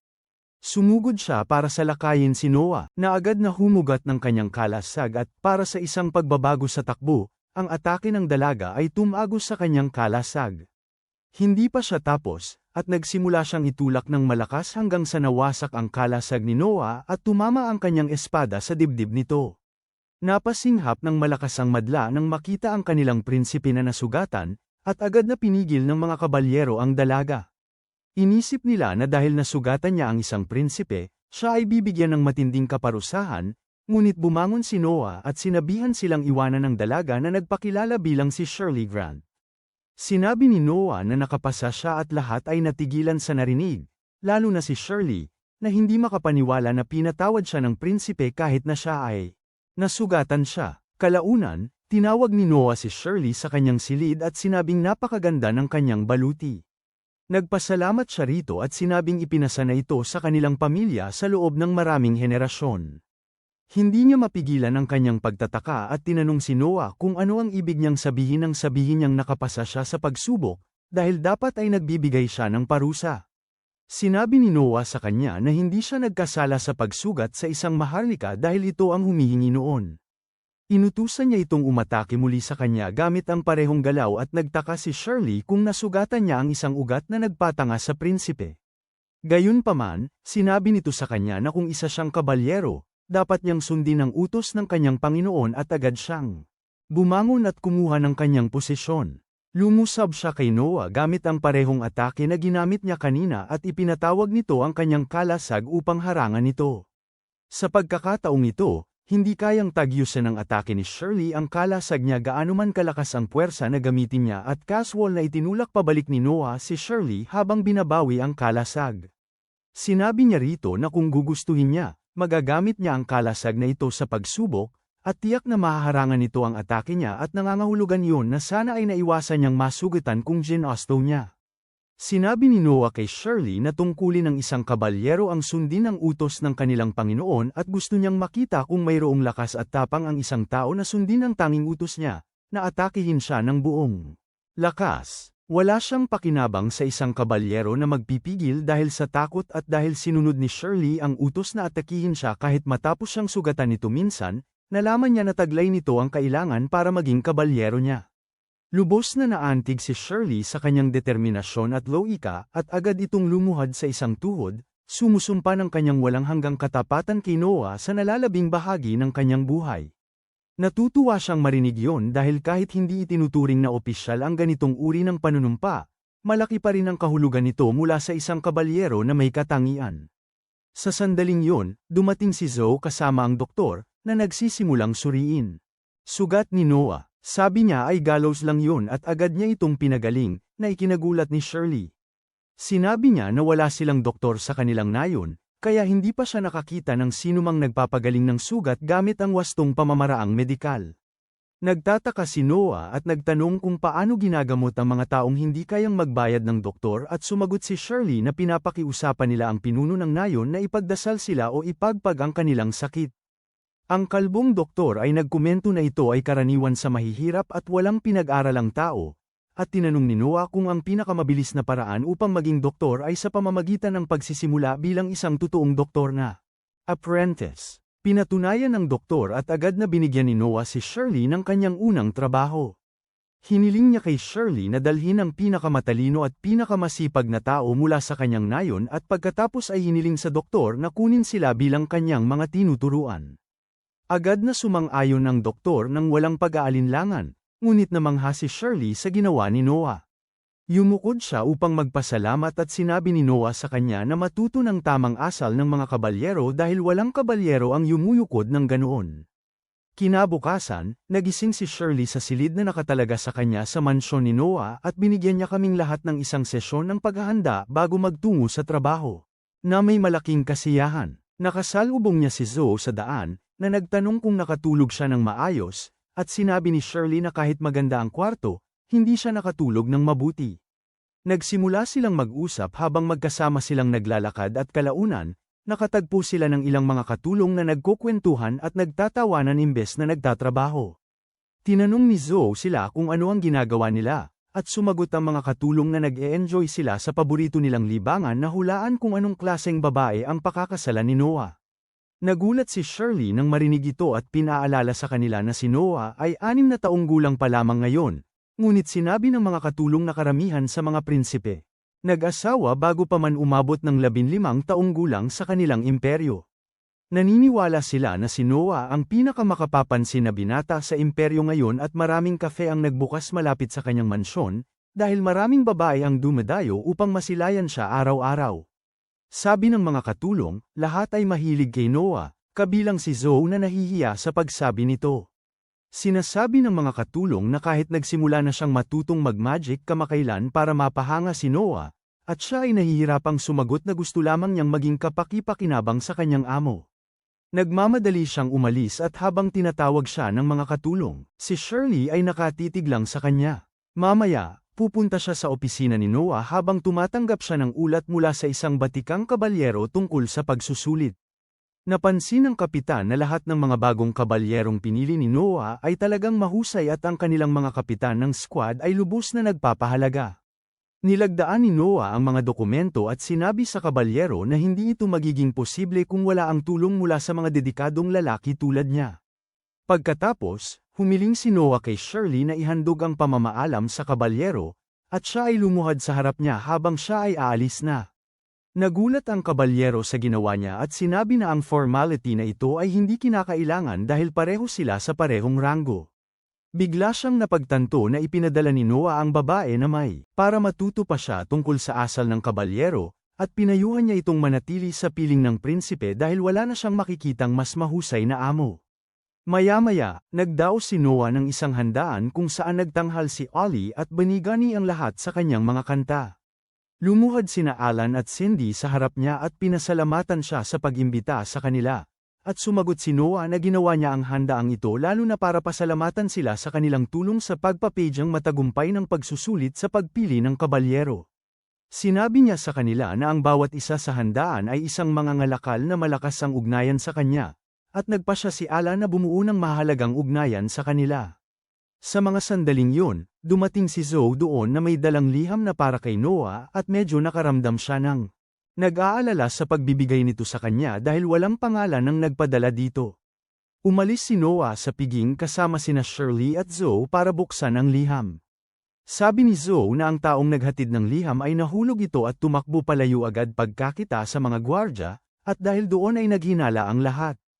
Sinabi ni Shirley sa kanya na maaaring delikado ito kaya siya ang dapat magbukas nito, ngunit sinuri ni Noah kay Leviathan at nalaman na ligtas ang liham.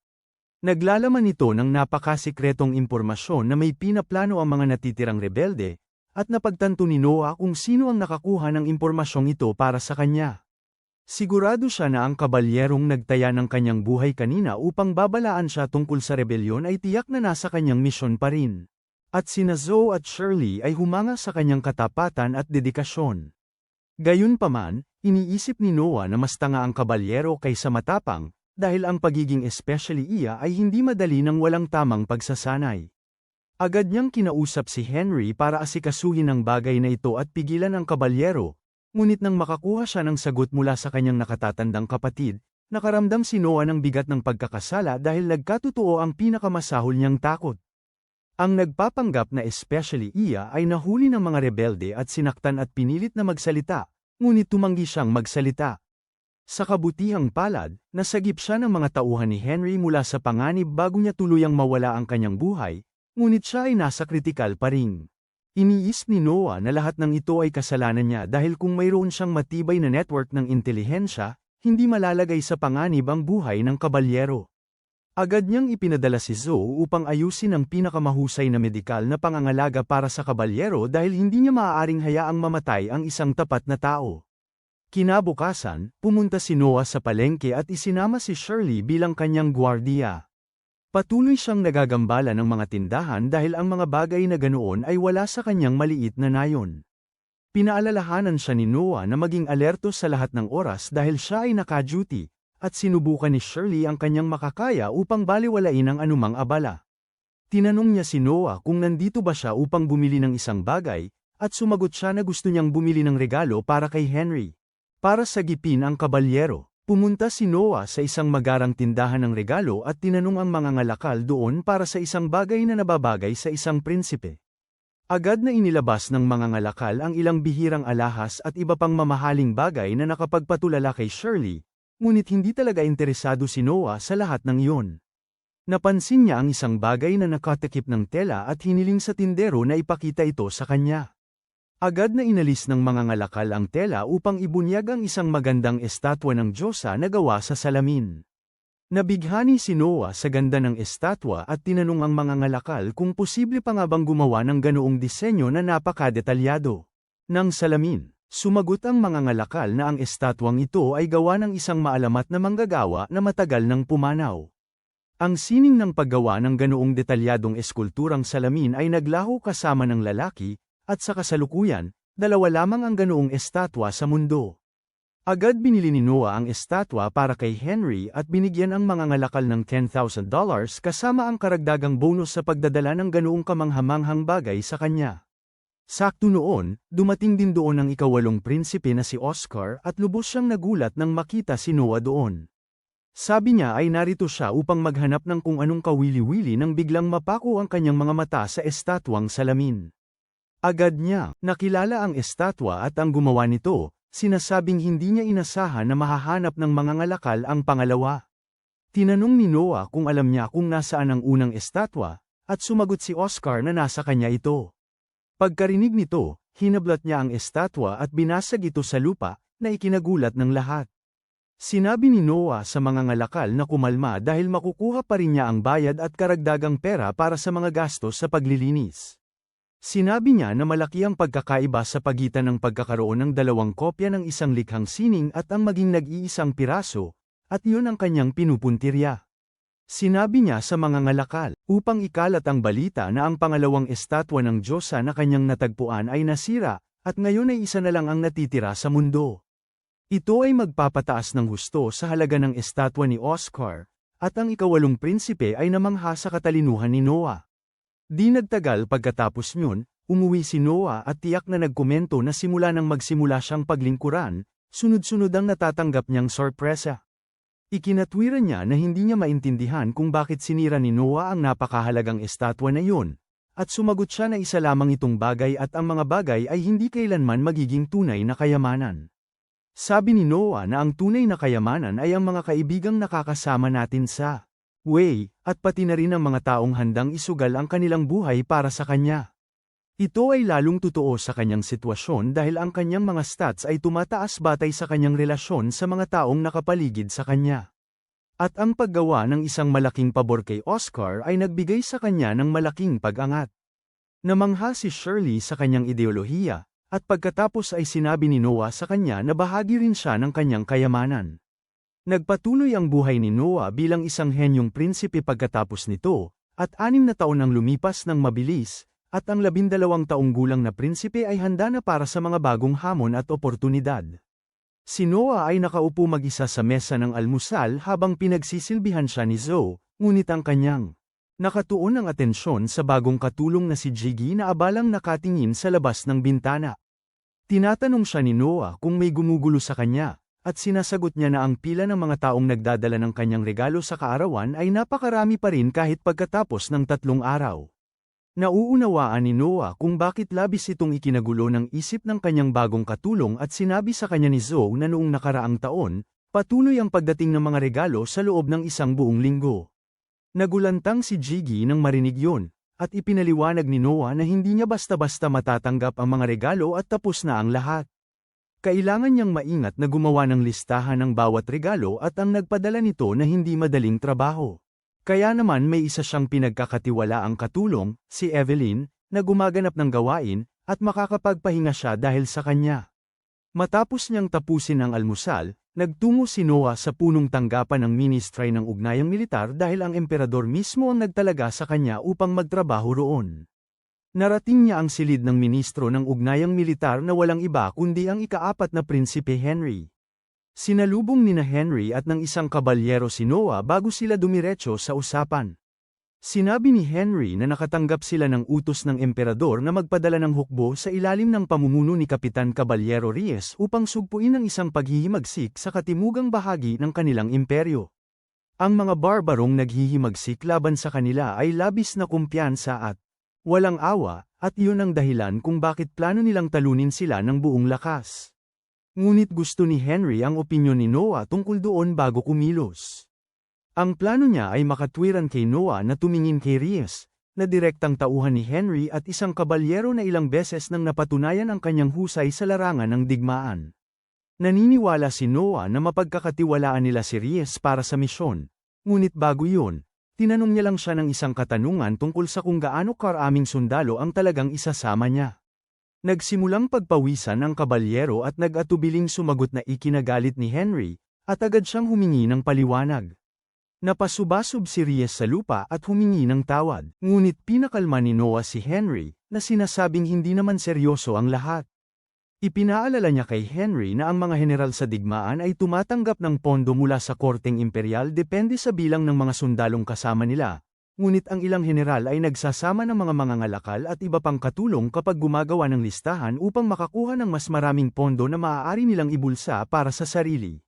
Muling humingi ng tawad si Reyes kay Henry na galit sa kanyang matako na taktika, ngunit pinakiusapan ni Noah ang dalawang lalaki na magpalamig muna. Sinabi niya kay Reyes na karapatan niya kung gusto niyang kumuha pa ng mas maraming tao upang tulungan ang kanyang hukbo at maaari siyang kumuha ng kaunting bahagi para sa sarili mula sa pondo.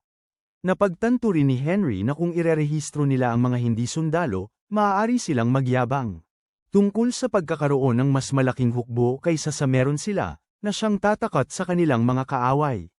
Pinuri niya si Noah sa pagtuklas sa paglulustay ng pondo ng kanyang mga tauhan gayon din kung paano ito magkakaroon ng positibong epekto sa digmaan.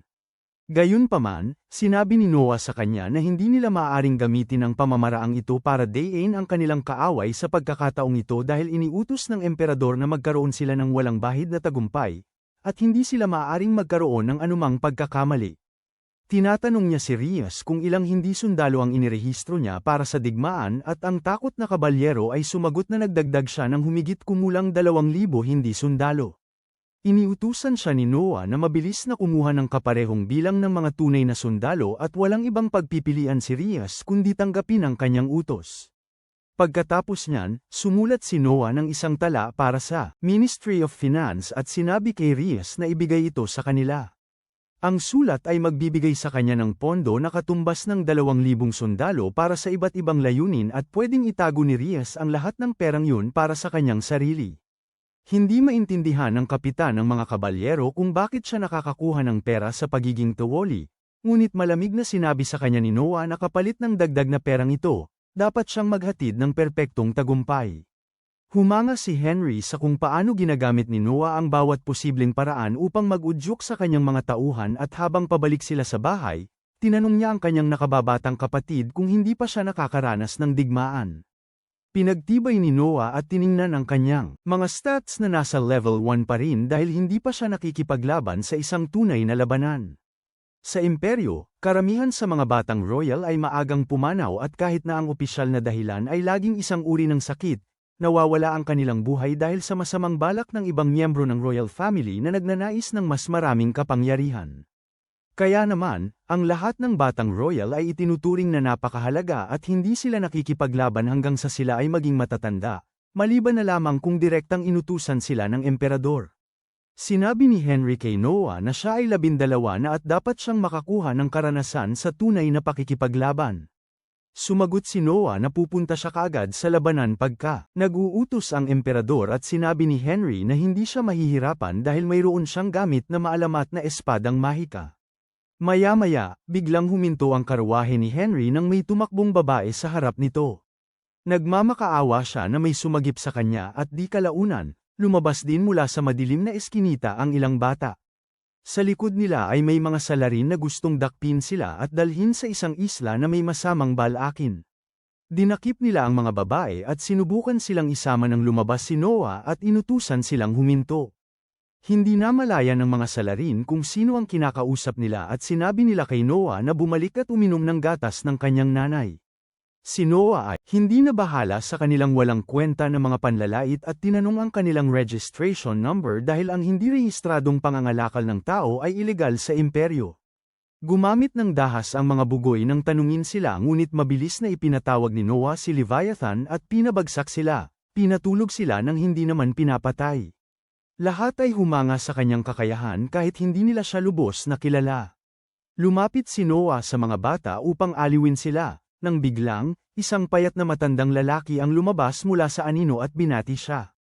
Hayagan niyang idineklara na siya ang utak sa likod ng pangangalakal ng tao at binalaan si Noah na hindi siya dapat kumalaban dito dahil may suporta siya mula kay unang Prinsipe Gilbert. Napagtanto ni Noah na ang matandang walang hiya ay tiyak na isa sa mga kasosyo ni Epstein upang maging ganoon katuso at matapang, at nagtataka siya kung paano niya haharapin ang sitwasyon ngayon. Sinasabi ng matanda sa kanya na iwanan ang mga babae at magpanggap na wala siyang nakita, ngunit hindi makapagkompromiso si Noah doon. Tinatanong niya si Henry kung kilala niya ang lalaking ito at itinanggi ni Henry na nakita niya ang mukha nitong nakakapangsuka. Sinabi ni Noah na hindi rin niya ito kilala at habang sinusubukan ng matanda na magpaliwanag, ginamit niya ang sinumpaang enerhiya ni Leviathan upang patumbahin ito. Pagkatapos ay malakas na idineklara ni Noah na kahit ang mga walang pangalang buhong ay umaangkin para magtrabaho para sa unang prinsipe sa kasalukuyan. Sabi niya baka maloko siya ng mga karaniwang tao, pero siya at ang kapatid niya ay hindi maloloko. Pinaniwalaan ng publiko ang sinabi ni Noah matapos siyang tukuyin ng isang lalaki bilang ang matalinong prinsipe. Inutusan ni Noah ang mga sundalo na dalhin ang mga lalaking ito sa tirahan ng unang prinsipe at sabihin sa kanya na ginagamit nila ang pangalan niya ng mali. Samantala, nagpasya siyang dalhin ang mga bata sa kanyang tahanan para aliwin sila, tulad ng malamang na ginawa ni MJ noon. Humanga si Henry sa mabilis na pag-iisip ni Noah at ipinaliwanag niya na kung talagang nagtrabaho ang mga lalaki para kay Gilbert, hindi niya sila kayang patayin. Pero hindi niya maaaring hayaang makita ng mga tao ang isang prinsipe na nanunood ng ilegal na pangangalakal ng alipin. At wala man lang ginawa. Kaya pinagmukha niya silang peke at ipinadala kay Gilbert, na malamang ay ituturing silang pananagutan. Nang maglaon, habang naghahapunan sina Noah at Henry, dumating ang mayordomo upang maghatid ng mahalagang balita.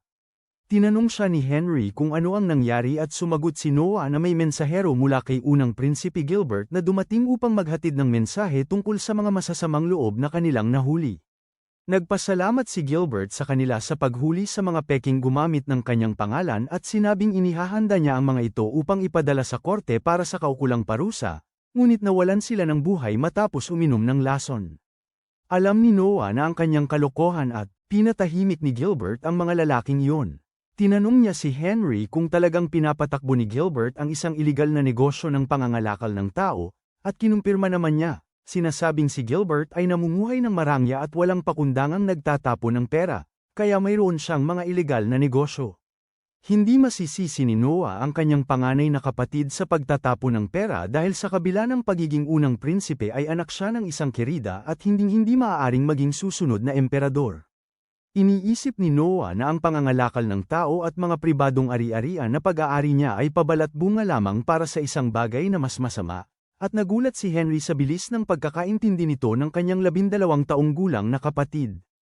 Kinabukasan, sinabi ni Noah sa mga batang iniligtas niya na hinayla niya. Ilang hadlang at ngayon ay malaya na silang makauwi. Gayunpaman, ang mga bata ay walang tahanang babalikan dahil ang kanilang mga pamilya mismo ang nagbenta sa kanila noong una. Napagtanto ni Noah na kung babalik sila, muling ipagbibili sila ng kanilang mga pamilya, kaya nagpasya siyang kupkupin sila. Inutusan niya ang mayordomo na ayusin ang mga silid at trabaho para sa kanila, at kung may gustong mag-aral, dapat ay asikasuhin din niya iyon. Nabigla ang pinuno ng mga babae nang marinig ito at tinanong si Noah kung bibilhin niya sila. Sumagot siya na hindi niya sila binibili at malaya silang umalis sa kanya kung kailan nila gusto. Ngunit kung mananatili sila sa kanila, hindi niya palalampasin ang anumang pagtataksil.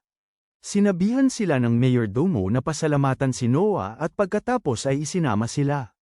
Habang pinagmamasdan niya silang umalis, naalala ni Noah ang kanyang pilosopiya na ang mga tao ay kayamanan at naipaalala nito sa kanya ang isang bagay na matagal na niyang balak gawin. Ipinatawag niya si Evelyn sa kanyang opisina at nagsimula itong magulat na nakolekta na ang lahat ng kanyang regalo sa kaarawan. Sumagot si Noah na alam na niya yun at pagkatapos ay ipinadulas ang isang sober patungo sa kanya. Nagtataka si Evelyn tungkol doon at sinabi ni Noah sa kanya na tinatapos na ang kanyang serbisyo. Para maging opisyal siya ng gobyerno na namamahala sa isang rehiyon sa kanyang teritoryo. Hindi alam ni Evelyn kung paano tutugan sa pagiging promoted sa pagiging alkalde mula sa pagiging katulong, at sinabi ni Noah na siya ang pinakamatalino sa kanyang mga katulong at pagsilbihan lang siya ay sayang lang sa kanyang talento. Handa si Evelyn na tanggihan ang promosyon para lang pagsilbihan si Noah. Ngunit sinabi niya na kung patunayan niyang siya ay isang mahusay na tagapamahala, pupurihin siya ng mga tao dahil sa pagkakaroon niya ng magandang mata sa talento. Inutusan niya itong umalis sa mansyon at magtrabaho para sa kanya at yun lang ang kailangan niyang marinig. Di nagtagal pagkatapos noon, ipinatawag si Noah ng emperador na nakarinig tungkol sa kung paano niya ipinagtanggol ang karangalan ni Gilbert. Sumagot si Noah na lahat ng yun ay nagkataon lamang dahil ang tanging layunin niya ay iligtas ang mga bata at huliin ang mga kriminal.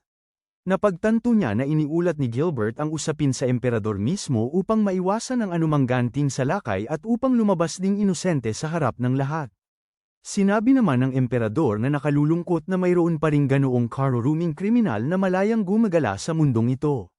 Tinanong niya si Noah tungkol sa parusa para sa kanila at sinabi nito na ayon sa batas, ang pinuno ay dapat mawalan ng kanang kamay at ang iba pa ay kailangang ipadala upang maglingkod sa hukbo sa Afghanistan. Ang emperador ay nagsabi na hinarap ni Noah ang mga kriminal ng hayagan at inaresto sila.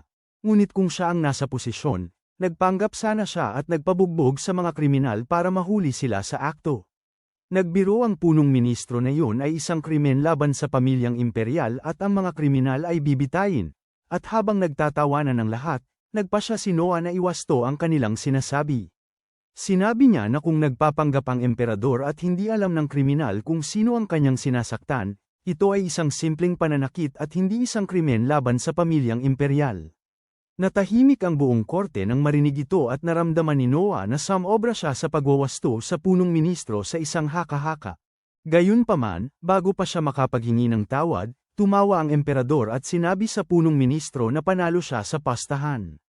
Naguluhan si Noah kaya sinabi sa kanya ng emperador na nagpustahan sila ng punong ministro upang makita kung maitatama ni Noah ang kanyang mga pagkakamali sa pag-unawa sa batas. Nagtaka si Noah kung ano ang punto ng pagsusuri sa kanya at agad dumating ang sagot ng italaga siya ng emperador bilang bagong ministro ng hustisya. Nagkaroon ng sigla ang hukuman ng marinig ito at nagbunyi sila para kay Noah, na sinasabing siya lang ang pangalawang prinsipe pagkatapos ni Henry na ginawang ministro. Hindi alam ni Noah kung paano tutugan, ngunit ngumiti ang emperador at ang punong ministro at nagbigay. Nagpalitan sila ng nasisiyahang tingin na lalo lang nakagulo sa kanya. Kinagabihan, pumunta siya upang maglibang sa pagkanta ni Ollie, ngunit ang kanyang isip ay abala pa rin sa nangyari sa hukuman. Iniisip niya na may mas malalim na dahilan sa likod ng paghirang ng emperador sa kanya bilang ministro ng katarungan. Gayunpaman, nagpasya siya na walang mangyayari sa labis na pag-iisip ngayon at nagpasya na tangkilikin na lang ang palabas. Kasabay nito, nakatanggap ang emperador ng nakababahalang ulat mula sa punong ministro, at nagpasya siyang ipaubaya yun dito dahil kailangan niyang asikasuhin ang isang mas mahalagang bagay na hindi na niya maaaring ipagpaliban pa. Kinabukasan, tumungo si Noah sa ministry ng katarungan, na magiging bago niyang tanggapan.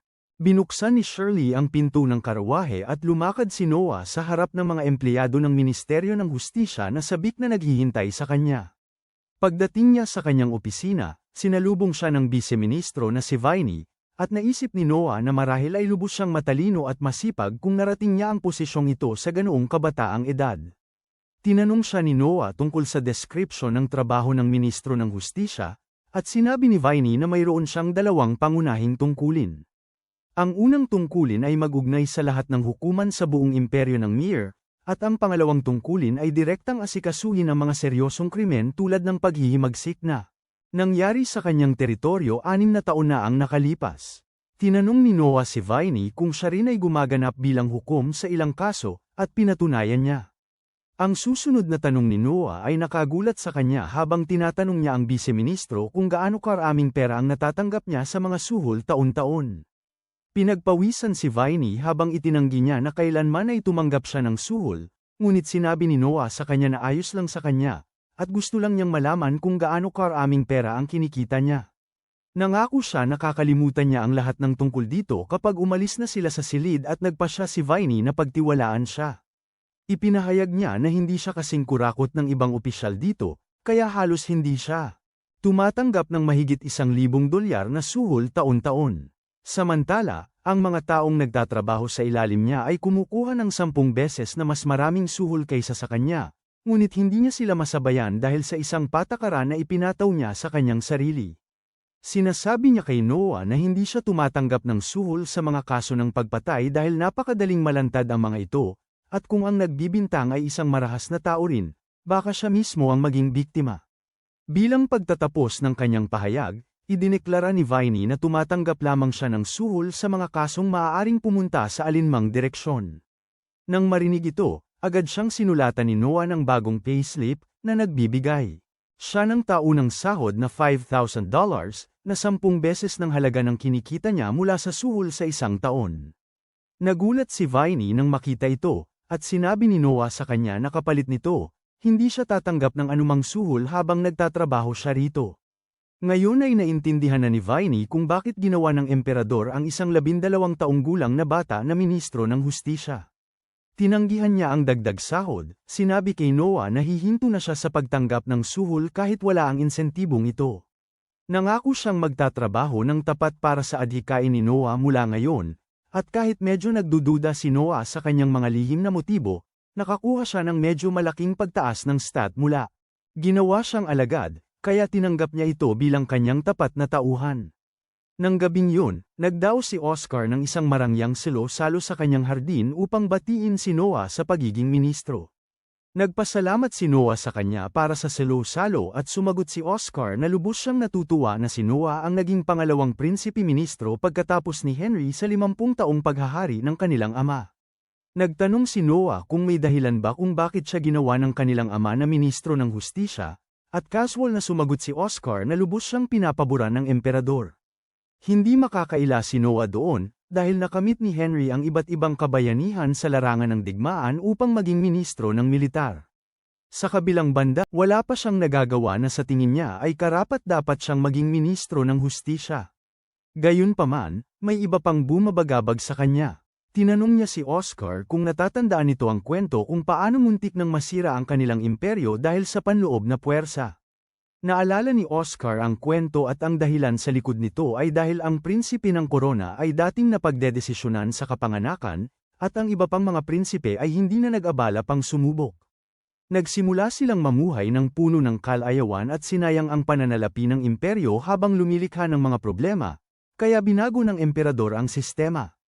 Tiniyak niyang bigyan ng lahat ng prinsipe ng teritoryo upang pamahalaan pati na rin ang dekalidad na edukasyon, upang sila maging mahuhusay na pinuno. Tinanong ni Oscar si Noah kung bakit niya binabanggit yun ngayon, at sumagot siya na marahil ay may iba pang intensyon ng emperador sa paggawa sa kanya bilang isang ministro. Nagulat si Oscar nang malaman na pinaghihinalaan ni Noah na plano ng kanilang ama na gawin siyang prinsipe ng korona sa paanuman.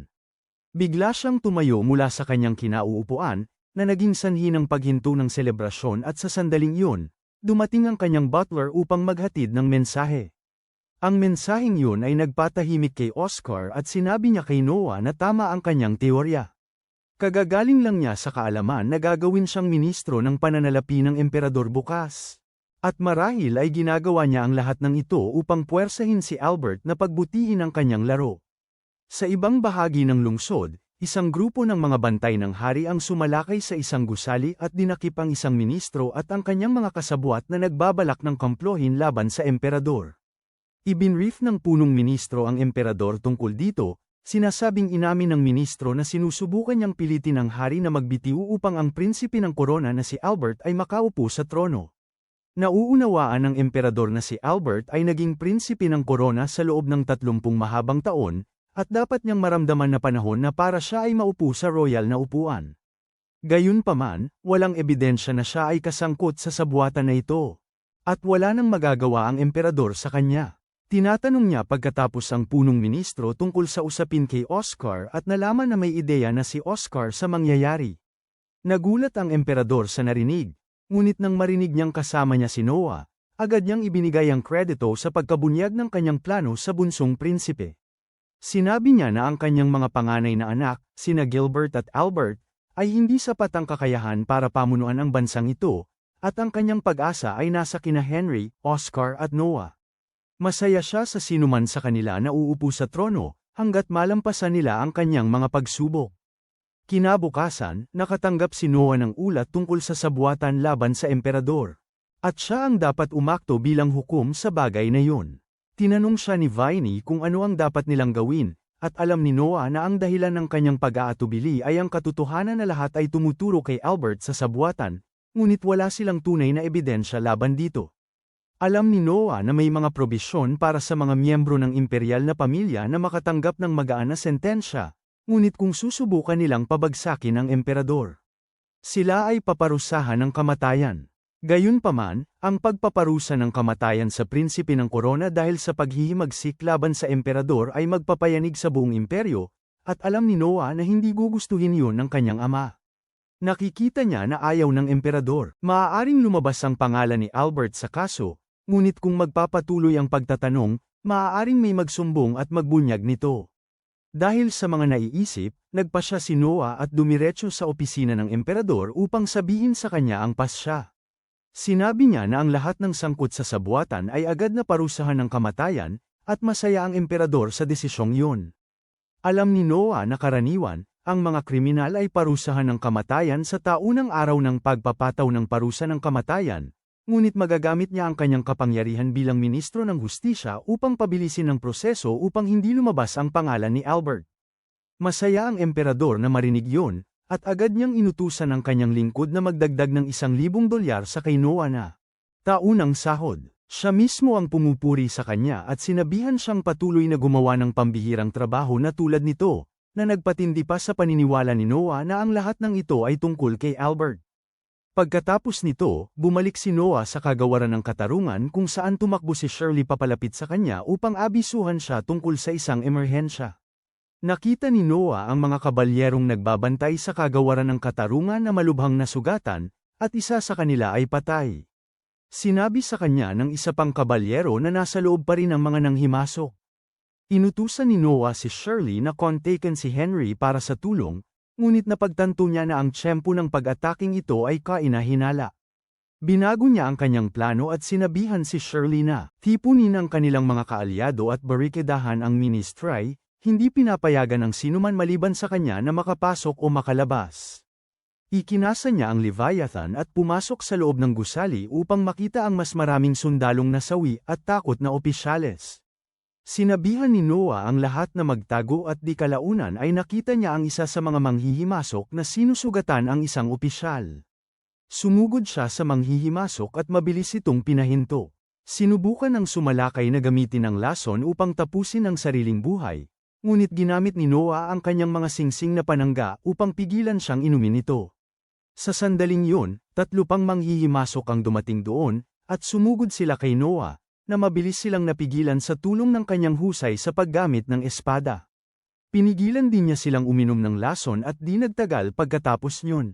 Si Viney ay tumatakbo. Mangha siya nang makitang mag-isa lang na tinalo ni Noah ang lahat, ngunit gustong malaman ni Noah ang mga nasawi.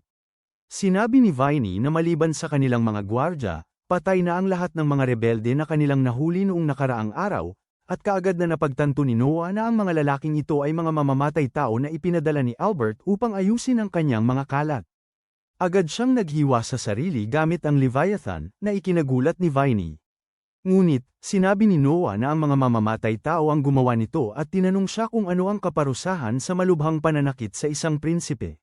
Sinabi ni Viney na ang mga sumalakay ay agad na pinapatay at sinabi ni Noah na umalis siya. Tuloy sa ganoon. Pagkatapos ay ginamo siya habang bumalik si Viney upang ipaalam na natapos na ang iniutos. Masaya si Noah na napigilan niya ang mga mamamatay tao mula sa pagkakadakip at pagbubunyag ng pangalan ni Albert at pinagmumura ang hanggal na prinsipe ng korona dahil sa kapabayaan nito. Kinabukasan, ipinatawag siya ng emperador na nagtanong kung kumusta na ang pakiramdam niya. Sumagot si Noah na mas mabuti na ang pakiramdam niya at pagkatapos ay tinanong siya ng emperador kung sapat ba talaga ang kasanayan ng mga mamamatay tao para masugatan ng isang tulad niya. Alam ni Noah na itatanong ito ng emperador dahil naiulat na sa kanya ng network ng intelligence nito ang lahat.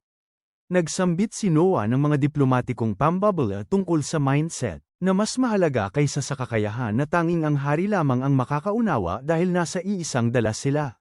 Sinasabi niya na lubos niyang ipinagmamalaki si Noah at nais niyang ang lahat ng kanyang mga anak ay maging tulad niya. Natutuwa si Noah na marinig yun at pagkatapos yun, inimbitahan siya ng emperador na maglakad-lakad. Pinag-uusapan niya kung paano ang 9 sa 10 emperador na tinawag na dakilang pinuno ay nagkaroon ng kaiyahiyang wakas. Napagtanto ni Noah na ibinibilang niya ang sarili sa mga dakilang pinuno, nakitang-kita namang totoo, at kung nagtagumpay ang sabuatan ni Albert, siya sana ay napahiya bilang isang ulyanin na matanda na hindi man lang makontrol ang kanyang mga anak. Nauunawaan din niya na hindi pinarurusahan ng emperador si Albert, dahil kahit iyon ay makasisira sa kanyang reputasyon bilang emperador na tumalikod sa kanyang koronadong prinsipe. Bigla siyang nakaisip ng isang ideya at humingi ng pabor sa emperador. Sinasabi niya na inatasan niya sina Henry, Oscar at siya bilang mga ministro, na isang napakabagong bagay sa mahabang kasaysayan ng imperyo. Sabi ni Noah na maaaring may makitang mali ang ilang tao sa sistemang ito, kaya dapat siyang magtalaga ng isang tao na mamamahala sa kanila at tiyaking ginagawa nila ng maayos ang kanilang trabaho. Iniisip ng emperador na maaari niyang hilingin sa kanyang pinagkakatiwalaang punong ministro na asikasuhin yun, ngunit may ibang plano si Noah. Iminumungkahi niya na maaaring italaga ng emperador si Albert bilang punong ministro.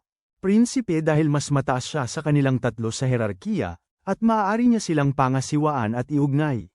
Nagalit ang emperador sa suhestyong ito at agad sinabihan si Noah na bumalik sa kanyang tahanan at magpagaling hanggang sa tuluyang gumaling ang kanyang mga sugat. Nagsimula siyang lumakad palayo, ngunit pinaalalahanan siya ni Noah na kahit sino na may kahit kaunting utak ay makakaunawa na si Albert ay nainip na matapos manatiling prinsipe ng korona sa loob ng 30 taon. Kailangan lang niya ng kaunti pa upang masiyahan, at gusto ni Noah na italaga ng emperador si Albert bilang kanyang kinatawan habang siya mismo ang may huling desisyon sa mga usapin.